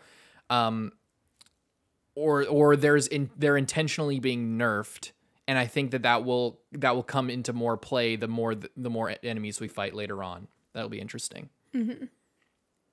So yeah, it's a complicated topic, like Luffy being sort of nerfed, because it just serves a different purpose in the story. It's a different, the level of comedy, because there's a lot of it has to do with gags, and it's just and just the time thing. Like the fights aren't as dragged out in general because we don't have every a giant battle at the end of every arc. In One Piece so far, it's been like leading up to a big confrontation. Whereas, it's not in the live action. It's like, oh, this is a monster movie confrontation. So then Luffy doesn't need to be so overpowered in order to completely trounce the guy. Again, that goes back to the power fantasy thing. It's like, the Kuro was like a monster movie. Don Krieg was completely written out. And Mihawk was a 1v1 with Zoro, like an honor 1v1. And then Arlong was like the big battle, but it was also different the way that played out, because they were fighting a lot more fodder guys in the middle rather than mostly the big high-ranking dudes, It's just very different. It's just a different approach. So I don't think I wonder if a lot of people are making a big deal about Luffy being nerfed because I don't think it matters in the story that they're telling. And I don't think I care. Like I don't like that's like I don't get a lot of satisfaction like, oh, he's literally me for real, you know, type thing. Like, oh man, Luffy's so cool. He's just like me. He's like, I wish I was like Luffy, you know. And again, I'm a grown man. So the it's moments different, that are cool that like make Luffy seem cool are like when he's just so unapologetically himself. Yes. Like when he refuses to listen to Nami's backstory and just like strolls down, comes up to those fishmen and like just like walks past doesn't them. give a fuck, and yeah. it doesn't matter. And like, you know, when he that's what's cool when about he's Luffy. so passionate, when he's like, you're on my crew in both versions. It's like that is like when Luffy is so cool. Yeah. Is when he's just himself. Luffy being overpowered and triumphing in a fight that he was always going to win. One, because he's the main character. Two, because he's so outmatching, really. Like, you know, the person that he's fighting. That's not impressive to me. There's not been a point so far in the anime. Like, in the live action, when he beat Arlong, I was like, wow, this is epic. This is fucking crazy. In the anime, I think because he's overpowered and just because of the tone of the story, I'm not like, whoa, Luffy's so badass. I love when he fights. You know? It's like, I like Luffy, yeah, when he's interacting with people, when he's joking around, and when he's like talking to Nami or talking to whoever, and like they're having these heart-to-heart conversations, and yeah, he's being unapologetically himself, like he said. That's when I get hyped up about Luffy's character. Not oh gamma gamma no blah, or like when he pulls out a crazy attack that's like I didn't even think of that, like the corkscrew fucking tornado. Gum Gum Tornado, whatever the fuck that was, where he spun around and like, or like shit like that is interesting, but I'm not like, whoa, that's so badass, you know? Yeah. I'm not. It's like, I'm not whoa, in it that for the was power like a fantasy. crazy, like creative move, Yes. kind of. Not Yeah. like, wow, look at him just beat that guy. Like, and I think that's almost kind of a trend too, because like, you know, when Sanji blows the air into the fishman's gills, like that was kind of a crazy moment too. That was like a very creative solution to the problem. And I like that. I also love always when Nami is like outsmarting people just by like tricking them. I love that. Every time she does that, it's just so good. Yeah. Mm-hmm. Anyway, I think that's good. I think we can leave it off there. Anything else you want to say? I think that's pretty much it. Alrighty. Well, thank you guys. Oh, one more thing is I liked the Shanks and Luffy backstory a lot more in the anime. Like I liked him. Big time. It was just a I lot like more. Shanks a lot more. Me in the anime. too. Well, I Yeah. like Shanks in both, but I feel like there's a bit of a different vibe to him. I feel like in the I'll say this: live action Shanks is a lot more mysterious to me. Yes. That's what I was going to say. I feel like in the anime, he has like this certain like peppy, like similar to Luffy kind of vibe going on with him. Whereas in the anime or in the live action, he seems a little bit more downtrodden. He seems like he's like seen some shit. Seems like he's a little bit like yeah, mysterious, but also like hurt in some way, like emotionally hurt or traumatized. Yes. Like it seems like he's got a lot of baggage and it's like affecting him on a daily basis. Like he seems tired, honestly. Yeah. And I feel like that's something that's different in the anime. And I'm not sure if having that in the live action was a deliberate choice because of where Shanks's character goes in the long run in the anime, and having him just sort of like him in the anime just fits the vibe of the anime. Yeah. And like his attitude and everything. But I think in the live action, I'm like more intrigued. I'm like, I want to see like what happened to this guy. I want to know what his story is. I want to know why he's sitting on this island with his crew drinking his life away, seemingly, rather than like I want to see what happened to him. I think that I do think it's a deliberate choice. I think it's like many things. It's with the hindsight of what happens and what we learn about Shanks in the next coming few hundred chapters, probably. Did I say Shanks? I meant Shanks. I think once I think that's what it is. I think that his whole vibe is sort of influenced by everything that develops over the next few hundred chapters. And so we'll get more, obviously we'll get more development of everything going forward. So, you know, I'm not too worried about it necessarily. But yeah, Shanks, I like as a guy, I like Shanks more in anime. I'm more interested in Shanks in the live action, just the way that he comes off, but I don't like him as much, and I don't feel as attached to him, that version of him. Yeah. I think time will tell on that one, and it's. I'm very interested in both, but if I had to if I'm looking at them like, oh, what's this guy's deal? Yeah. Like that type of thing, I get more of that vibe from the live action. That doesn't mean I'm not interested in Shanks just because he's 2D. I'm still I'm interested about like, what's that sword he's got? Is that one of the Wazumono fucking blades? Something like that? One of those crazy powerful swords or something? Is that related to that? Is it fucking, is he a sibling student with Mihawk? Does their backstory go deeper? Is there any more backstory with Buggy? Did Buggy give him those scars with those knives that he's holding, or is that somebody else? We still don't know where those scars came from. We don't know why he's so depressed. There's so much going on with him, so I don't mean to underplay my intrigue, but yeah. I think it's also just that we do get more of him in the anime. We get his backstory with Buggy. We get like more of his relationship with Mihawk, and that they seemingly fought in the past and stuff like that. But in the anime, they didn't really include any of that, and I'm not sure if that's because they just know that everyone already knows that, or if it's because they're gonna reveal something new or something kind of different. You know what I think? They did talk about it. Buggy talked about Shanks. But Shanks. We didn't get the backstory. We didn't get all that shit. I think it was just because Buggy eating the devil fruit was just a weird thing to show. Like, how do you act that out realistically? It was so absurd and silly and funny. But how do you act that out accidentally in real life? You know what I mean? Yeah. And it's just so silly that he holds that against Shanks. It just doesn't make sense, and that's the point. It's a funny, silly joke, but they were building up some serious lore. I think there's two things. I also get the suspicion that Buggy being Shanks's Scar figure or hostile brother Cain and Abel type, these two guys who sort of grew up together, grew their separate ways, but are kind of equals. I think that trope and that archetype relationship was sort of a go-to. It was sort of like a quick grab bag of Shanks is this mysterious character from Luffy's past, and I want to create some sort of I'm getting closer to this guy that's kind of a mystery and that I love, but I don't know everything about him, and I'm going to learn all this new stuff about him. Oh, here's this character with a connection to him. That's really interesting. Very much Jing from fucking Hunter x Hunter. Meeting Razor and learning about all the shit, but a much closer sort of brotherly type relationship between Shanks and Buggy.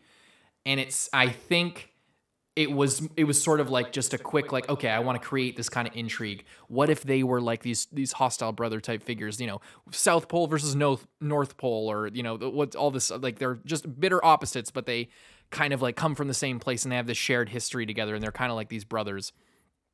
I feel like that was initially his plan, or just something that he was going to start building up, and then as it goes along, Shanks's sort of backstory will be a lot more expansive and filled out, and Buggy, that will just be one part of their lives. It won't be this sort of parallel sort of growth with them where they're kind of equal and opposite sort of figures. You know what I mean? I think that's initially when Oda was still playing with this is a lot more of a funny thing. This manga is more of a funny manga and a fight manga together, rather than a big epic adventure manga.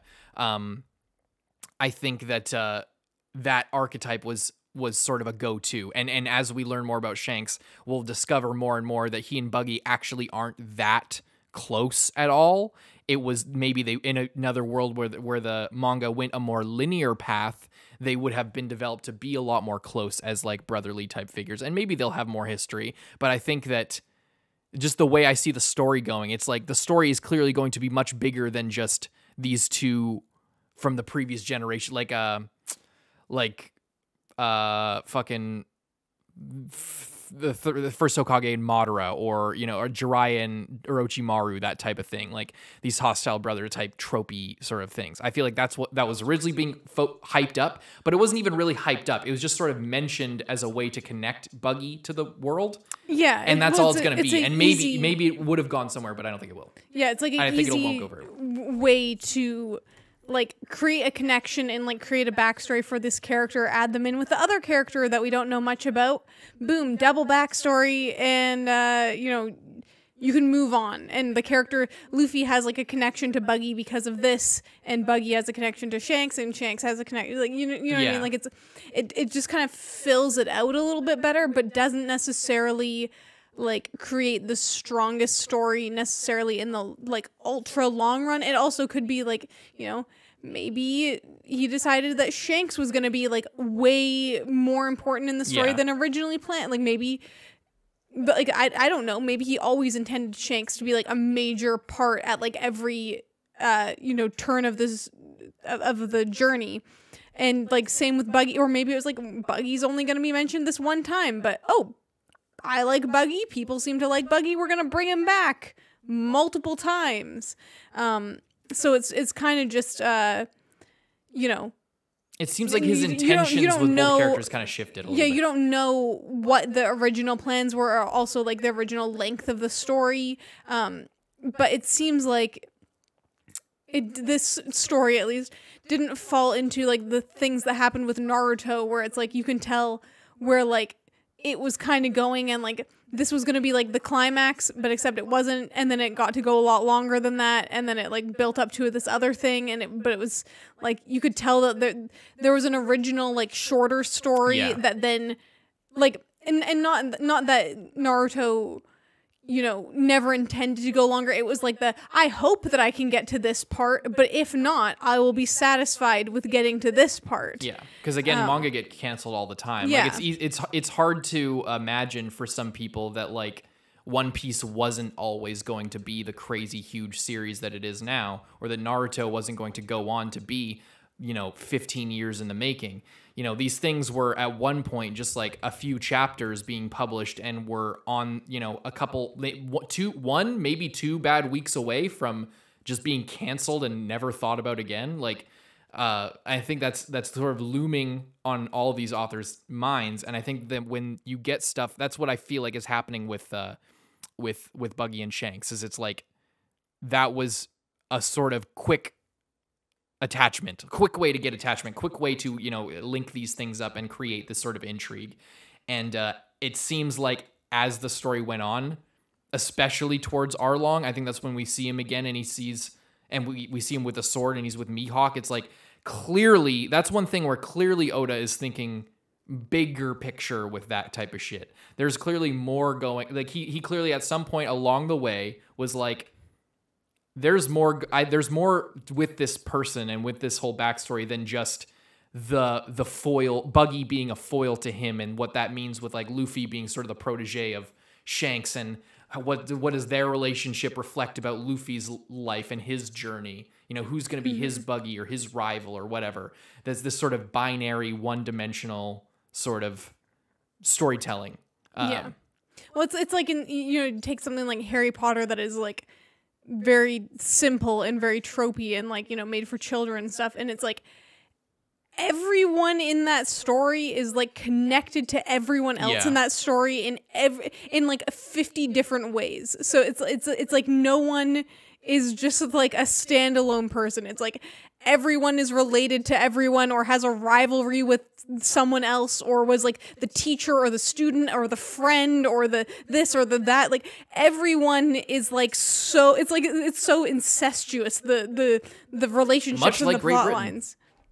Yes. But you can do that, and it's the same in Naruto. It's like everyone is like this like person or that person. This is like this is like the reincarnation of this person, even though that person's still alive. Very incestuous, just like Japan. But it's like you can tell a story like that, or you can not do that, and it's. I think it's just given the time to think, given like some room to think, your brain kind of goes a little bit further. You're like, oh, maybe it can be more than just this cookie cutter story, you know? And people can, and I'm not saying like, you know, people having relationships or like crossing paths with other people is bad, but it's like the world is very wide, especially when you're a pirate on the ocean and we see how huge the world is. It's like not everyone needs to like have crossed paths or been best friends or been rivals. And it's like people are allowed to like meet each other, but they don't all need to have like this super deep relationship in order to like make a good story or, you know, make an interesting story. People can just come and go and be whoever, and there can still be like this web of relationships, but they don't all need to. Not everyone needs to connect with a single other person that's out there. Yeah. I think I think as we learn, especially more about Buggy, we're gonna like the whole idea that he and Shanks were super close is probably gonna become less and less of a plot point. That's the feeling I get. Well, I think it will just be Buggy, you know, kind of doing his own thing and building up a reputation for himself with Luffy rather than their relationship and their rivalry being dependent on like Shanks. Or it's like, you know, maybe we just never see Buggy again because is that fool Buggy's capable of getting around, to I the bet. Grand Line?